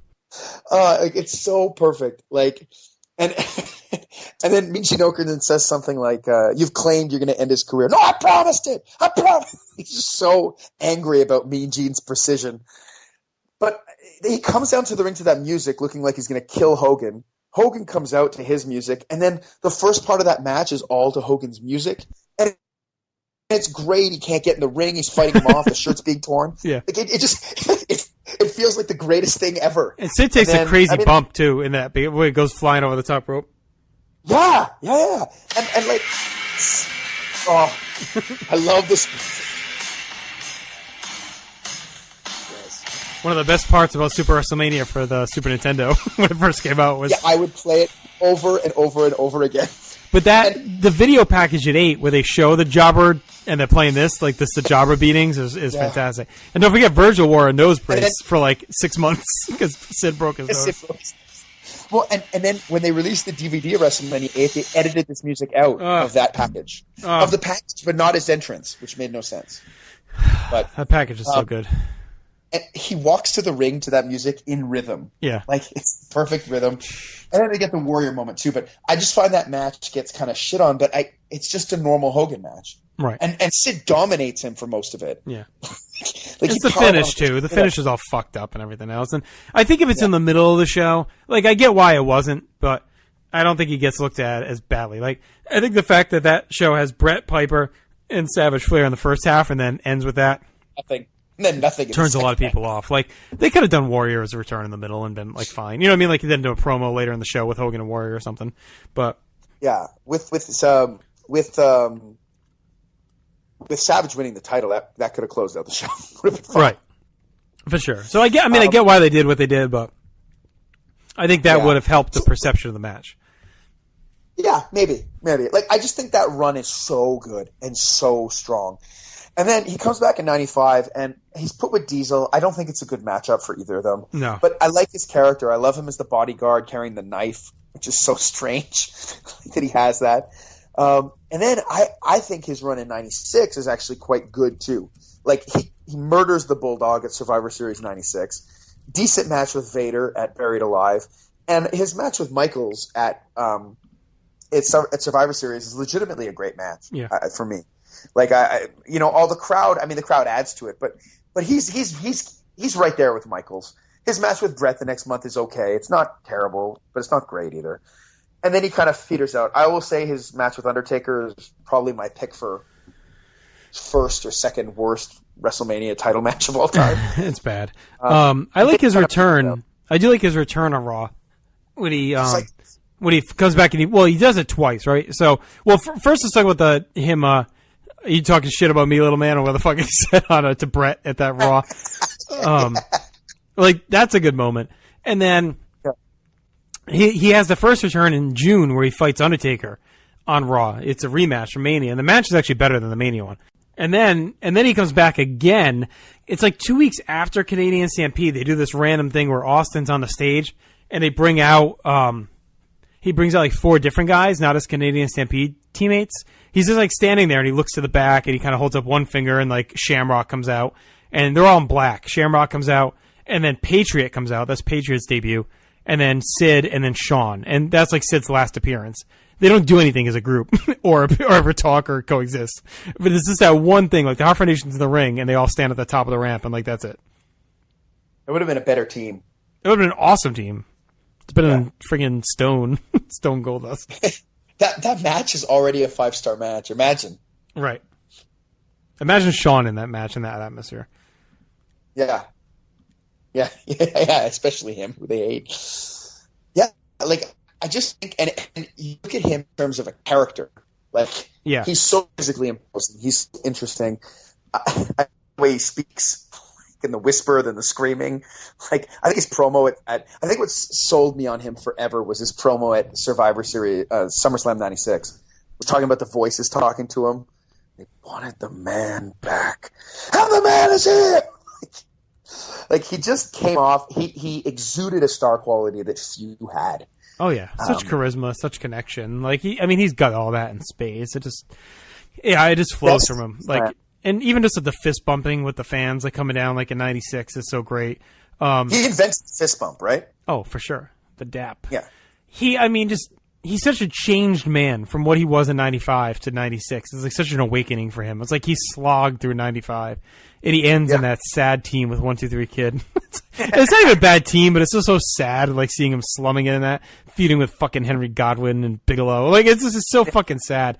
And then he like comes back and it's like he I like to think like he drove that fucking Crown Vic into like a time warp back to 92. It's like the way he crashes into the crates and everything. It's like he came crashing back from time or something. Like it's like barrels into the thing. Like this car just flies at this wrinkle in time, and here he is back in 1992. He's like, I'm back to being fucking awesome. Like I don't know who that guy was in 95, but and that's like another great moment. His debut, his return in 96 is great. And Shawn, he's standing behind Shawn. Shawn Michaels, what have you done? You brought the devil. You know, whatever the fuck he says. Psycho Sid. Psycho Sid. And then the next week with the fucking when he drives the car into the boxes and joins the fray, like that, it's so good. And like it makes you forget that like Warrior bailed. Because Sid is so awesome in that match. He's really good. And then he almost just kills the British Bulldog at SummerSlam with that power bomb. To the fucking ground. Just fucking throws him. And then it was a big surprise when he beat Vader at Buried Alive. Like I think everyone just assumed it would be Vader Shawn. Like no one expected Sid Shawn, and that just ends up being such a fun, unique atmosphere. So no, I'm with you. I was so happy to see him champion. It was great. It was out of nowhere. Like it was just like wow. Like who the fuck saw this coming? Like a year ago when he was terrible, and here he is, completely redeemed himself. And then he beats on poor Pete Lothario, power bombs him on the table. But no, I'm with you on Sid. I love Sid. I mean, you could admit you have him abnormally high, right? Yeah, I know. Okay. But he's just, I find he's underrated by most, and that's an actual opinion. No, I think he gets shit on too much. And I'm with you. I mean, like I said, I love him. Like I'm a Sid fan. I get it. I buy into the Sid mania. I think he deserves to be in the top 100. Like, I think some people look at it and say, oh, Sid's, like the standard Sid's trash, blah, blah, blah. But I think he certainly belongs in the top 100. And I think around where I had him. I think the list, the Place to Be Nation, the fan voted list, I think had him probably a little low. I thought like 60s, early 70s fully represented everything he brought to the table. Well, like, look, I have him one spot ahead of Jake Roberts, which some would say is sacrilege, right? Yeah. But I think his character is as good as Jake's. Like, I think at his peak, his character is as good as Jake's. But I think he actually has I don't think Jake has a match that's as good as the Shawn Michaels Sid match in the promotion. Yeah, Jake's an interesting guy. I guess we'll get to him soon. But he's a lot like a Rude and others, like even a DiBiase. Like, where are the big matches? Like, I guess kind of like you were saying with Regal. Like, we're told the great workers, but where is the output, right? I think those guys all kind of in that bucket. And guys like Jake and DiBiase, they had the opportunities. It's not like they weren't there. I mean, Jake and DiBiase had an opportunity against each other. Right. At WrestleMania 6. Oh, they've had plenty of opportunities. All right, we'll talk about all those guys coming up. Yeah, but again, like, to me, like, to give you some, like, as much as I might have Sid unreasonably high, like, again, comparing him, like to me, if his character is similar to Roberts, his longevity is not as much, but I think if his matches end up being better, which again, some people think is sacrilege, to me it doesn't feel that abnormally high. He may have better moments, too. Yeah. Jake ain't driving no Crown Vic into a stack of boxes. No, Jake didn't invent shit, okay?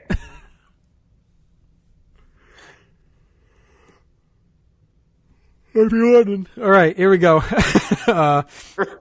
It's uncut, uncensored. All right. So all right, so that was, you're supposed to cover for me when you hear me yawn. I cover for you when you go missing. What do you mean missing? What are you talking about? To the Canadian wilderness. All right, so 36. All right, so my 35 is the man that you think you may know, and that is Edge. Ooh. We're going to talk about him in like, I don't know. Hour and a half. An hour. So probably. My 35, you had him at 43. Okay. And that's Mr. Monday Night, Rob Van Dam. Boom, boom, boom, boom, boom, boom, boom. Man, what a good song to have sex to. It's got a good rhythm, you know? Angry Sex.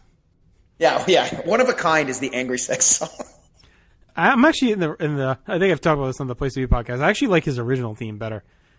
The one before One of a Kind, that was just like the beat. It's like so garbagey and trashy. It's like, hey, you came from the shitbag fucking bingo hall. Here's a crappy song. Yeah. One of a Kind! I didn't like that. So Rob Van Dam at 35? Rob Van Dam at 35.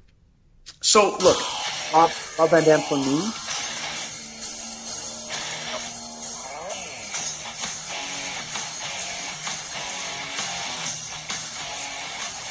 I guess this is knockoff of Walk, right? Because that was a song, Pantera.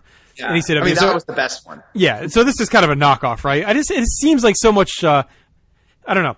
Like, One of a Kind is like almost too, I know he's a fast-paced wrestler, but he's such a laid-back stoner that it's like almost too in your face for him. Like, I like this because it's just like you picture him just kind of slogging down the streets of the song.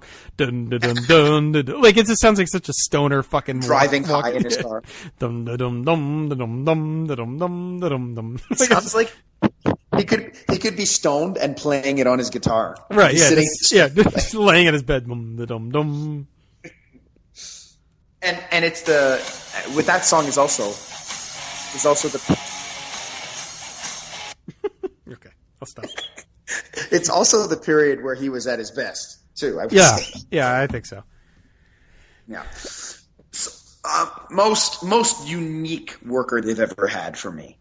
Like, there's never been anybody like him, and there was never anybody like him before, and there hasn't been since. No one moved around a ring like him. When he came in 01, he had that stint in 97, which was all right, but nothing really spectacular. But when he came in 01, screamed main event, and so different than everybody else they had. It's a shame they didn't push him to the moon there. But he had his 01 was actually quite a strong in-ring year for him too. Oh yeah, he's got the 2 Jeff Hardy matches. And this is a pay-per-view, right? 2 Jeff Hardy matches, the Jericho match, which is fine, and then the 3-way with Austin and Angle, and then the Undertaker shit, like at the end of the year. Yeah, no, it's all real good, and he had a bunch of TV stuff too in there. It's just super over. RVD, like mid to late 01, is just one of the most over guys they've ever had. He was just a mega star. Just the aura he had, and even the debut was such a big moment too when him and Dreamer show up. Yeah, absolutely.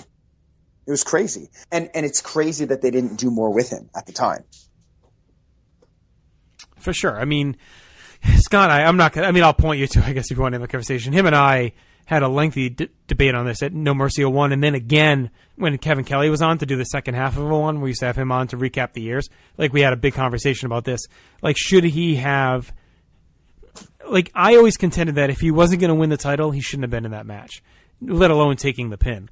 I think that was the first big dent in his aura. And I think these days, like, wins and losses don't really matter. Like, I'm a proponent of that. But at that point, I think they did. Especially when he had just come in from ECW. Everyone was trepidatious about how they were handling these guys. And then he comes in. Like, if you're not going to give him the belt there, just keep boiling. Like, don't have him lose. Like, why you let him get pinned? Like, he doesn't need to be in the main event that bad.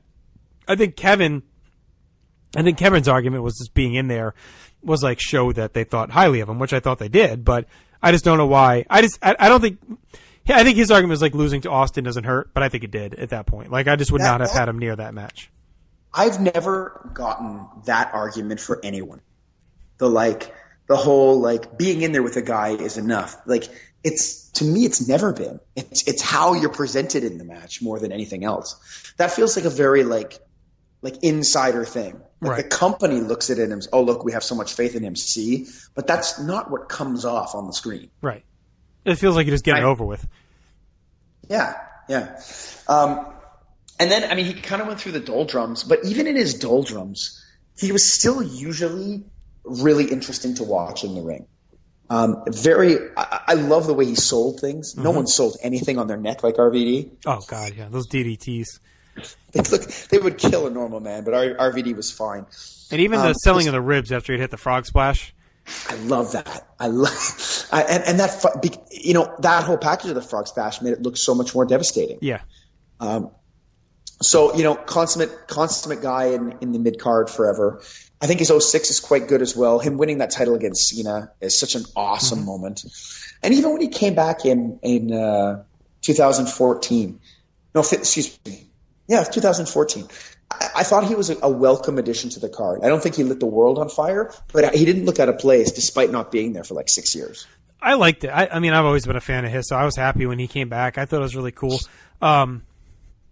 Yeah, no, I do wish he actually stayed around longer. Like, he was a good, solid mid-card guy as a name, but he didn't have to really win. He could just kind of do his thing. I did like you mentioned in his Doldrum time, he had a lot of good stuff in there too, like you said. The Eddie series was really good. I love the progression of that series. Like, the first one, Eddie makes his return and just fucking destroys him at Backlash. I mean, Eddie just murders him. And then RVD battles back and ends up winning. They have the real fun ladder match on Raw. Like, that's really good. He's, decent match with Jericho. I think it's with Jericho, King of the Ring 02. And then he gets fed to the Triple H machine. And then he almost does the world favor and ends Triple H's career at Survivor Series. He's got that funky little match with Shawn on Raw in 02. 03, then he kind of slips down a little bit, right? He wasn't really the worker or whatever the hell he had going on. But then he gets the thing with Kane. Like, him and Kane was a pretty fun team. It was kind of the prototype Team Hell No, right? Like, they're kind of doing the same thing. So I didn't mind that. Like, he was kind of on the outskirts of that feud. And then 04, he's doing like the tag with Booker, right? But then he has a tag with Ray, like toward the end of 04, where he kind of got rejuvenated. Like, they had some really fun matches before he got hurt again. And then, 06, he comes back and they finally give him the chance and he fucks it all up, of course, which is about what they've always been worried about. He gets caught with the joint in the car and that ends it. But One Night Stand is such an awesome moment. He's the first guy to come out. I mean, he's only the second ever Money in the Bank guy, but he comes out and says, I'm not going to be cheap about it. I'm going to announce it up front. I'm challenging you here. And then, I like his return too. I even like his last match in 07 when he loses the stretcher match to Orton and then just vanishes. Yeah. And he's fun in ECW. Like, he's got some fun little matches there. I like obviously he's part of the 8-man on ECW TV with the New Breed, the big plunder brawl, which is cool. Even him winning in Detroit is neat. At WrestleMania 23. Like, that was kind of a fun moment. Yeah, he's just got a really good collection of things. And, like, he was always a highlight of every card. And I think you can probably knock the psychology of his matches. But the psychology of his matches worked within the realm of who that character was. Right. He wasn't a great promo by any stretch of the imagination. But his character, he was what they're trying to do with what they've been trying to do with Dolph Ziggler for, 5 years now. Like, right. As soon as they started calling Dolph Ziggler the show-off, and he started calling himself the show-off, like, it killed it dead because no one refers to themselves like that, right?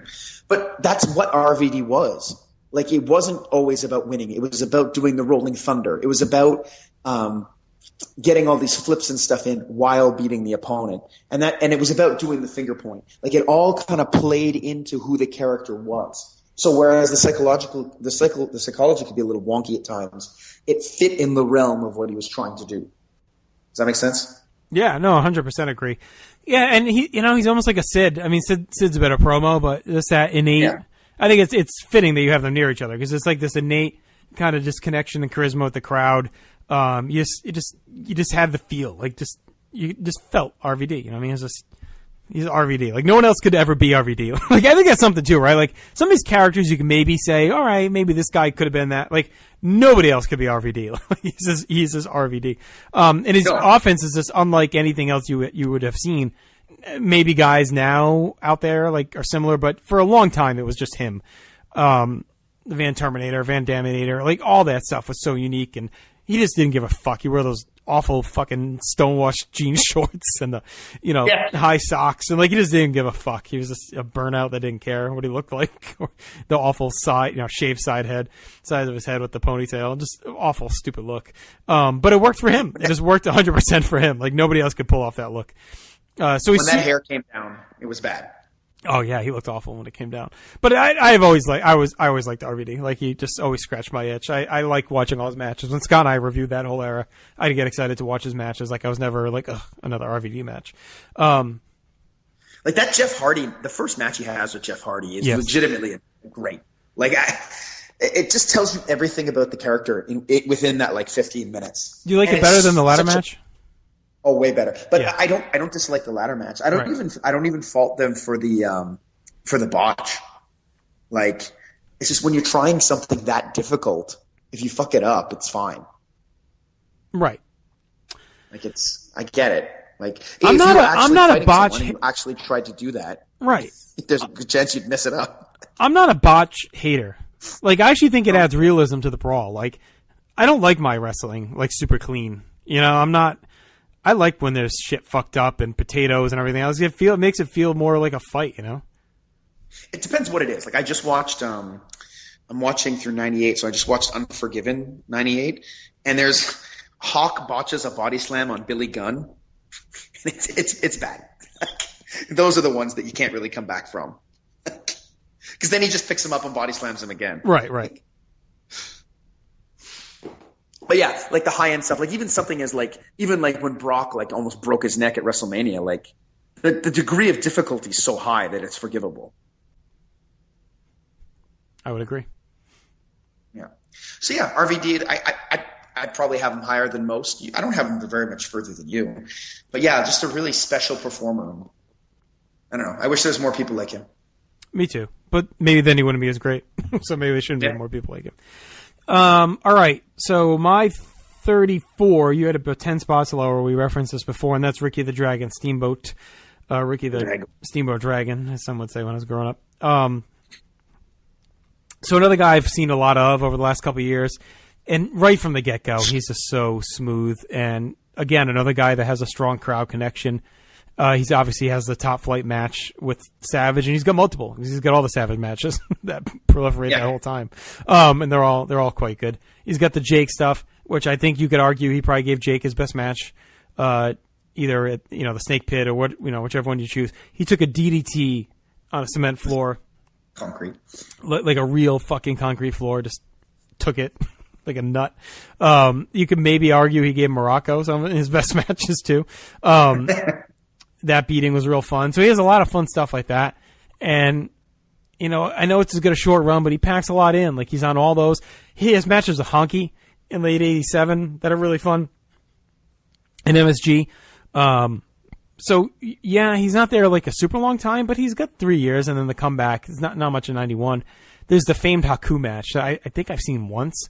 Have you seen that? Ever seen that match? The house show match with Haku? That's supposed to be like fantastic. I think it's out there somewhere. No, I've never seen it. Yeah, it's from his Dragon run where they were just like, fuck it. Just like went out there and wrestled for 15 minutes, put on like a clinic.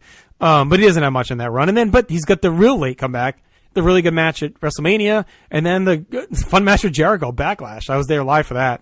That was really good. I think he's an underrated promo, actually. He's not the best in the business, but I think he's really good at the soft, serious babyface. I'm just going to tell you what I'm going to do and fuck you up. He actually had some fun bits on TNT, like when we were doing the Network Adventure. Like, I enjoyed him on those TNTs. And obviously he's a top flight in the ring. So, I mean, you could argue, I guess he was never heel, but whatever. When you're that good of a babyface, I don't think it hurts. You know what I mean? And he was good as a tag, too, during that run, whenever he tags up with guys. Yeah. I wouldn't ding him for not being a heel. I mean, there's no point. You can't, yeah. No, there's no point. Look, I only have him, you have him 10 spots ahead of me. But for me, it was just the longevity that kind of dinged him versus the guys I have ahead of him. Like, obviously the matches with Savage are great. The WrestleMania 3 is amazing. I do find compared to the rest of his career elsewhere, the top tippy top matches aren't as prevalent in the WWF. Right. But that doesn't mean he wasn't a very good worker and had very good matches consistently. Right. It's just now for me, we're getting near the top of all time, and the longevity mattered in his particular case. Yeah, I don't think you're wrong. I think the Savage match is if we were doing this list in a time before those other matches kind of got unearthed, I'd say maybe he's hurt. But we kind of saw that. Okay, it wasn't just a one night everything came together. They were just tearing it up on the house show circuit, and seeing the Jake, the Morocco, and the Honky matches all compressed for the podcast kind of brought me around on him even more too. Yeah, I wouldn't knock him at all. I love Ricky Steamboat. I think he's fantastic. I just wish he some of the house show grades bigger body of work here. Yeah. So, but I mean, I think it's a bunch, right? So June '85, I have him 3.5 against Valentine, 3 stars against Morocco September. Hang on, I'm still going. 2.5 Morocco in February '86. I have him and Jake at 3. Scott had a 3.5. Him and Jake at 3 at Big Event, which I think is good for Jake in the WWF. I have 4 stars. He's part of that great 6-man that I love: Steamboat, JYD, and Piper, Savage, Race, and Adonis right before 3. I gave the controversial 4.5 stars to him and Savage, WrestleMania 3. I'm not going to get into that again. 3 stars with Honky in July of 87, 3 stars with Honky in August of 87. So, like, he's just got a lot of these pilfered in throughout here. So yeah, no, I think he's got more, like, when you start to factor in those, and that's not counting the handful of Savage matches. Yeah, like, I don't think it's nothing. Like, it's just, right. Again, like, it's just a comparison thing with the guys ahead of him. I got nothing negative to say about him. Except, he had a great heel name in Richard Blood. He did. He did. He could have just went right to it. I used to know a woman. Her name was Barbara Blood, and that's the best name I've ever heard. That is sinister. And every month, it all came around. Okay. All right. So, all right. Anything else on Steamboat? No, he's great. He deserves to be on Was he? He must have been on everyone's ballot. Close. Let's see. So where did he finish at 29? No, he was on 114 of 118. So 4 people left him off. Well, I guess you could say the longevity. I mean, if you're a fool and think like 3 years is enough for some people. Right. You know, if you think like, yeah, I mean, maybe, I guess if you haven't seen all the house show stuff and you're like, well, he was around 3 years and, you know, the last year's really not much because he loses to Honky and then peters out. But I think if you actually take a deep look at the breadth of stuff he has and some of the matches he was putting on the house show circuit, I mean, I think he's in the conversation for sure. Yeah. Like when I say he had I wanted more longevity. I'm not coming from the perspective that he doesn't have enough. Right. You just wanted more to push him up. You needed more. Yeah. On the body of work. Yeah. So. Like I'm on board that like he's got enough to put him on the list. I mean, obviously I put him on the list. Okay. All right. So that was my 34. Who's your 34? 34. Okay, so this is a guy who, listening to a lot of the podcasts that were going out before the voting period, a lot of people kept saying, oh, this guy isn't even going to make my list. And it drove me crazy because I don't like this guy at all, really. But, like, to have him not on a list of 100 wrestlers seemed absolutely insane to me. And he is your number 35, and that's Edge. So now, do you have a hard time figuring out what kind of style he works, like some people do? I think he works a professional wrestling style. Okay, there you go. Yeah, like, is that a criticism of Edge? He doesn't work a style? No, it's just a Scott talking point that always made me laugh. He says it like at every podcast we did. It's tough to figure out Edge's style. I'm like, it's kind of Edge. He's a professional wrestler. Right. I don't know. Like, I don't like him as a character. I was never, I was going to say attracted to him, but also I was never attracted to him. I was never attached to him, like, fan-wise. He just never stuck out to me. But his body of work is just, you can't deny the giant body of work this guy has. It actually kind of feels low. Like, we have him in the same spot. But when I just, like, started, when you said that, I riffled through my head, like, in 3 seconds, like, oh, this. Yeah, I mean, all right, let's talk it through, because I'm curious to think maybe we have him low. Well, okay, let's get the negatives out of the way. Accentuate the positive, like the Mighty Ducks. Yeah. Thank you, Gordon Bombay. For me, the negatives are his character is terrible and has always been terrible. Okay. In fact, I don't know what his character, except for the fucking sleazebag heel with Lita. So some people can't figure out his style, and you can't figure out his character. Well, I figure out his character. He's just a fucking weirdo. He's a troubled youth, or whatever they wanted at the beginning. But so you got that. I think he really hurts himself in ring with the facials he makes. Mm-hmm. Like terrible facials. Like if William Regal was the Sunny of facials, like Edge is the China of facials. You know, like just I don't know what was happening in his mind before he was going to give someone a spear. Right. But I mean, there's something wrong with him. I mean, it is an epidemic of overacting from like a generation of guys. Like I think you see it a lot too with the, you know, you get the near 2 count and you're really, you know, I think it is a thing in the later years for guys, but you know, I mean, I don't want to say like he's a guy that came up through the dirty system because he's not. So it's like he never should have learned. Like he was on the indies and shit. Like he should have learned his way through. Yeah. And I don't know why he was so pronounced. The 2 count thing always made me laugh because it's like, If you've not been watching this product, every match ends on a finisher. You're not winning with that backbreaker. Like, you don't need to act that surprised. But yeah, Edge for me, like, it was just too much at times. I always felt he never felt too, for me, like a legitimate main eventer. He felt like a guy pretending to be a main eventer. Right. So it just didn't work for me. Those are the negatives. So when you look at the positives, it's all body of work. Because I don't necessarily look at his work rate and think he was anything exceptional. Like, he was fine. There's nothing wrong with what he did in the ring. There's a couple times where I thought his selling was terrible. Mm-hmm. The match with Eddie Guerrero at Survivor Series 02 in particular. SummerSlam 02, you mean? Oh, yeah. Fuck, I always get those two mixed up. But then they make up for it. They have a really good match on SmackDown. Yeah, well, the match at SummerSlam would be really good if he just sold the shoulder that Eddie worked for the whole match. Well, I remember that being a hot criticism at the time, like online. And then it's almost like that SmackDown match was like a fuck you back to everyone. Like, that's what it felt like. I remember that being an instant criticism, like online. I remember the fallout from that show. Well, because it's so apparent. Like, Eddie works the whole match and then he hits the spear and beats him with the shoulder. Just use the other shoulder. Yeah. It's not that hard. So, whereas his work is fine. It's not bad. His promos are okay. I think he's completely passable as a promo. But now let's get into his matches. Because as soon as he starts, he comes in, he has that surprise Intercontinental title win, then he loses it back. He's the surprise partner with Sable at the SummerSlam 1998. Kind of meanders around a bit with the Brood, but the Brood stuff is somewhat interesting. Then he starts teaming with Christian and it starts to get really good. He's got that ladder match with the Hardys. He's got all the TLCs, all of the triple threat ladder matches. He's got a ton of like gimmick matches with Christian in a tag team that are all top notch. He's got the match with Lance Storm at SummerSlam 01, which again, not a tremendous classic, but still very yeah.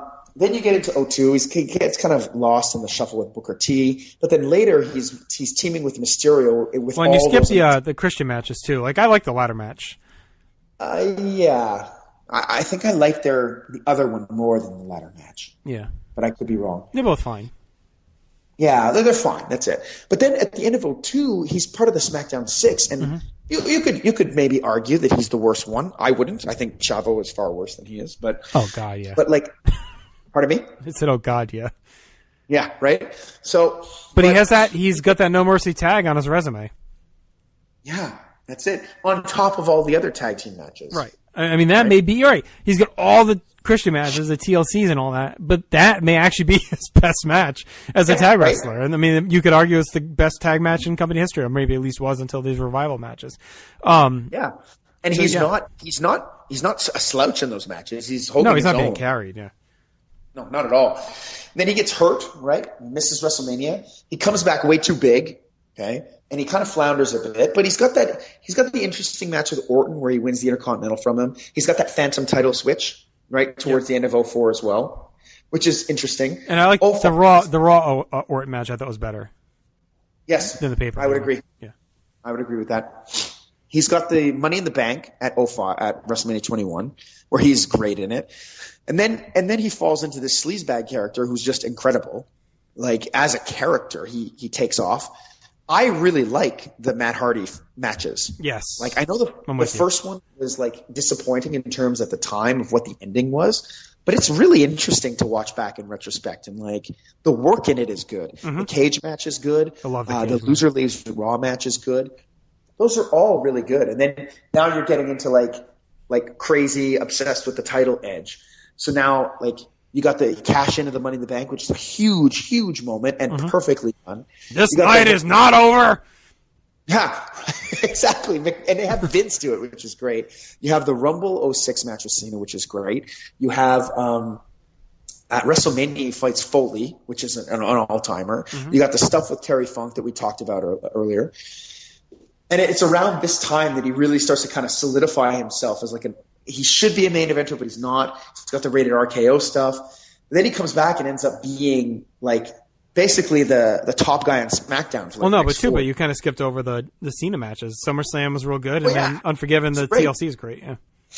Yeah, those are fantastic. Yeah. And then, I mean, '07 I'm a little wonky on, but it's mostly the rated RKO he's got, but that's fine. He's good in the Money in the Bank at 23, which I think he never should have been in, because then it kills the streak for the next year. But then the next year he's got the Undertaker series, and there's too many of them, the matches, but they're all good. Yeah. There's nothing wrong with them. And I think it's a feat. I mean, he went in there, his match with Taker at 24, not many people had gone in and had a straight wrestling match with Undertaker and have it be that good. Like, Angle kind of broke the ice at No Way Out 06, but who else really has that on the resume? Batista, Brett. I mean, like Shawn's match with Taker, those hadn't happened yet. Yeah, I mean, it's a fairly clean match. So he went out there and had a straight wrestling match with Undertaker on the main event of Mania and delivered. Yeah, and the rest of the year he delivers with Undertaker too. Right. He's just good throughout. And he's kind of good throughout 09 as well, and got that Rumble win in 10. 10 is kind of a weak year in general. When's he is that when he fused with Kane and all that shit at the end of the year? I hate that feud. Yeah, that's pretty terrible. But then he comes back in 11. I like his match with Ziggler at the Rumble 11, and I actually quite like the Del Rio match at WrestleMania. I don't think it's a classic or anything, but I think it's really strong. So, I mean, like, look, this is just off the top of my head, but, like, off the top of my head, how many 4-star matches did we just talk about? How many 5s? Yeah, I mean, there's at least, like, 4 or 5s. Right. I mean, you get the TLCs, the No Mercy tag. Anything else? Clear 5? Right. I don't know. Are you 5 on the ladder match at 16? Like, are you 5 on all 3 of those? Yes. Okay, so all 3 of those plus. So I mean, he doesn't have a single 5-star, but he also had the matches in 02 with Kurt, which were really good as well. Those were really good. Yeah, I skipped over those. Yeah. So yeah, and at least one or two of those is at 4. Right, and Cena's probably 4.5 at Unforgiven 06. Mick is probably a 4 at Mania. I'd probably go higher because it was just so violent and interesting. Yeah. So yeah, like look right there. Yeah. Like right there, it's huge. And even the ladder match in '99 is good. The tit. Yeah, I think I went 4 3/4 on that. Yeah. But again, like, how can you deny this guy in a list of 100 guys with that resume? No, like you're just being biased, I think, at that point.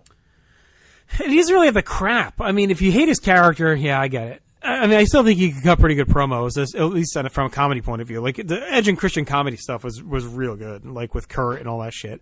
So even if you don't like serious brooding Edge, at least his comedy stuff was quite good. So he finished 24th. He was on 111 ballots. So he was pretty much on every ballot, as high as 9. Right. You're right. I don't know if I had to call the cops or something. Someone just busted in your door. No, that was me opening a drawer. Okay. That was it. I'm fine. Don't worry. I've been watching a lot of Breaking Bad lately, so any kind of noise I hear, like, I get very nervous. I do have a boarded up area under my house where I keep a bunch of shit. Okay. Have you not gotten there yet? Am I spoiling the thing for you? But have you never watched Breaking Bad before? No, I just started this year as part of my gym cardio watching, but I sped it up because I went cross country last week. Was it last week? Right. Yeah, last week. And this week, I guess. Fuck, I don't know. It's all blended together. So I watched a bunch on like each plane ride. I watched like 5 to the West Coast and 5 back. So I just started season 4. Wow. How are you liking it? Oh yeah, I'm like obsessed. So I bother. It's like obviously for those long time Place to Be Nation members, Josh Richer and Jeff Pashado had a podcast about it. And so I know they're like diehards, and like so I update them as I'm going. Like I message them, and Jeff is like so jealous of me because he's like, you know, you're taking this religious journey that I can't relive. Like I'm living it now that he can't do. We should do it. Justin learns Breaking Bad, but so anyway, I really like it. I don't know why I put it off for so long. I don't know. I guess I'm starting to get more into it than I used to. Like I was always just a straight comedy person. Like I was never super into like just drama stuff, but like this is my kind of drama. Like I'm not a gore sci-fi horror guy. Like, but this is like the Americans for me. It's like right on the borderline. It's like, you know, I can tolerate the violence in this like just enough. So, and then the story's so good that I'm like sucked in. So, well, the violence isn't gratuitous in this. No, it's not, which is perfect for me. Like, I actually think Americans is worse. Like, I was telling my wife, because she watches Americans with me, and I kind of told him, like, I kind of wish I waited on Breaking Bad and we did it together, because I didn't know she would like it at first, because I was afraid it was going to be too violent for her. But I think, Right. I don't know if it's worse than it. Some stuff is. Like, I just watched the one where, spoilers, I guess, Gus slits the guy's throat in the... Yeah. Right. So, I mean, that's probably the worst so far, right? I mean, I don't know if there's anything worse than that, but to me, that's probably the worst I've seen on that show. And just stares them down as the guy bleeds out. Yeah, like, that was fucked up. So, I mean, but the Americans, like, do you watch the Americans? No, not yet. Okay. Well, there's a scene where they it's not really spoiling anything, but they kill someone and stuff her in a suitcase, and you hear every sound. So, like, that, to me, that was like really bad. So anyway, we're way off topic. But that's, so no, I had not watched it until now, and I have 2 seasons left, so I'm already starting to get antsy that it's going to be over soon. Oh man, you got to let me know too, because like that's one of my shows, right? Like, so. All right, I'll add you to my chat with Josh and Jeff, where I message them and I text them constantly, just Poyos, like all the time. So yeah. Anyway, so we're Edge. talking about Edge. Let's come off the edge. Yeah. All right. So he deserves to be on the list. Yeah, I think so. It's silly not to. He's just got too much. He's got too much. I mean, even if you don't have a 5-star rule, like I know you had the rule of a 5-star match gets you on, even without that, I mean, he's got so many. So now you got to take the leap and say he wasn't the part of any of those. Like, if you're keeping him off, you basically have to say everyone else but him was doing the work in those matches, which I just don't think is true. Like, he's just as much a part of those TLCs. He's all over the place in those. He's just as much a part of the No Mercy tag. I mean, he plays a role, and even if you don't think the rebirth of the tag teams in 2000 was like another golden age, you know, you always hear like this, the rebirth of the golden age, whether you believe that or not, it was the most invested in tag team wrestling the company and the fans were since the 80s. So to me, that speaks for something. Like, they made the tag belts main event level again for a little bit there, and they were a huge part of that. It was not because, you know, it was not in spite of Edge that those tag team titles became main event level. He's also like, it might be tough. I think he's the biggest star in those matches too. He's the star power of those matches. Not that he's a top star at that point, but he's the one that like has the most breakout potential. I guess you can make the argument Jeff Hardy maybe, but even when they first started, maybe it's because Edge was a singles guy first, right? But he felt like a bigger deal than those guys at the time for me. No, I agree too. I think it was his size, honestly. Maybe, yeah. At times, I almost feel like he was a big guy playing with like kid. Like, he was like the 14-year-old playing flag football with the 8-year-olds, like in the backyard. Like, he always felt, that's what he looked like to me. Like when he was in there with the Hardys and Christian, like he just looked so much bigger than them. But yeah, no, I agree that he always felt like the breakout guy. He was always kind of the Michaels to Christian Jannetty at that point. Like, that's how it always was positioned. You always knew he was the guy they were eventually going to push with the breakup over Christian. I mean, they kind of lucked out. Christian lucked out that he was so good that he got pushed as well, but yeah, Edge was the guy they were always going to try and make the world champion. I mean, you heard that about him from when he debuted in like 98. Like, they were always high on him. So yeah, no, he's a big part of those matches. He's a big part of the comedy resurgence too. We talked about how hard comedy was, but the three of them, hit them with Kurt, was just really good for a stretch there. Like, really, really good. And I liked it when they kind of had that alliance with Shane. And it goes to show you, like, when I say they made the tag titles main event level, they made the main event level. Like, go watch the TV from 2000. It's all on the network now. Like, go watch those Raws and SmackDowns. Like, they are in the main events. Like, they're with Shane. They're fighting The Rock. Like, they're doing shit on those Raws. That is like, you know, the 6-men tags with them and Kurt against The Rock and the Dudleys. Like, stuff like that. You know what I mean? Like, where they're main eventing Raw as tag champs. Even when they fight Kane and Undertaker, like, normally that would have felt like a division killer, but they didn't feel that far off, you know? No, they're on par. Well, maybe not on par, but close. Right, they're close. So, yeah, no, I mean, he's there. Yeah, he belongs on the list. Whatever. Shame on you if you don't have him on your list. Sheamus on you. Shame on you. Sheamus on you. Hope you've enjoyed this episode of Making the Cut. Make sure you stay tuned as we continue to work our way through our list. At some sort of period of time here on PlaceToBeNation.com. Follow all of our podcast feeds on iTunes, PlaceToBeNation Wrestling, PlaceToBeNation Pop, Pro Wrestling Only, and you can get each and every thing you may need in your pop culture world, especially when it comes to this project. So, that's it. Talk to you next time. Yeah! Okay, there you go.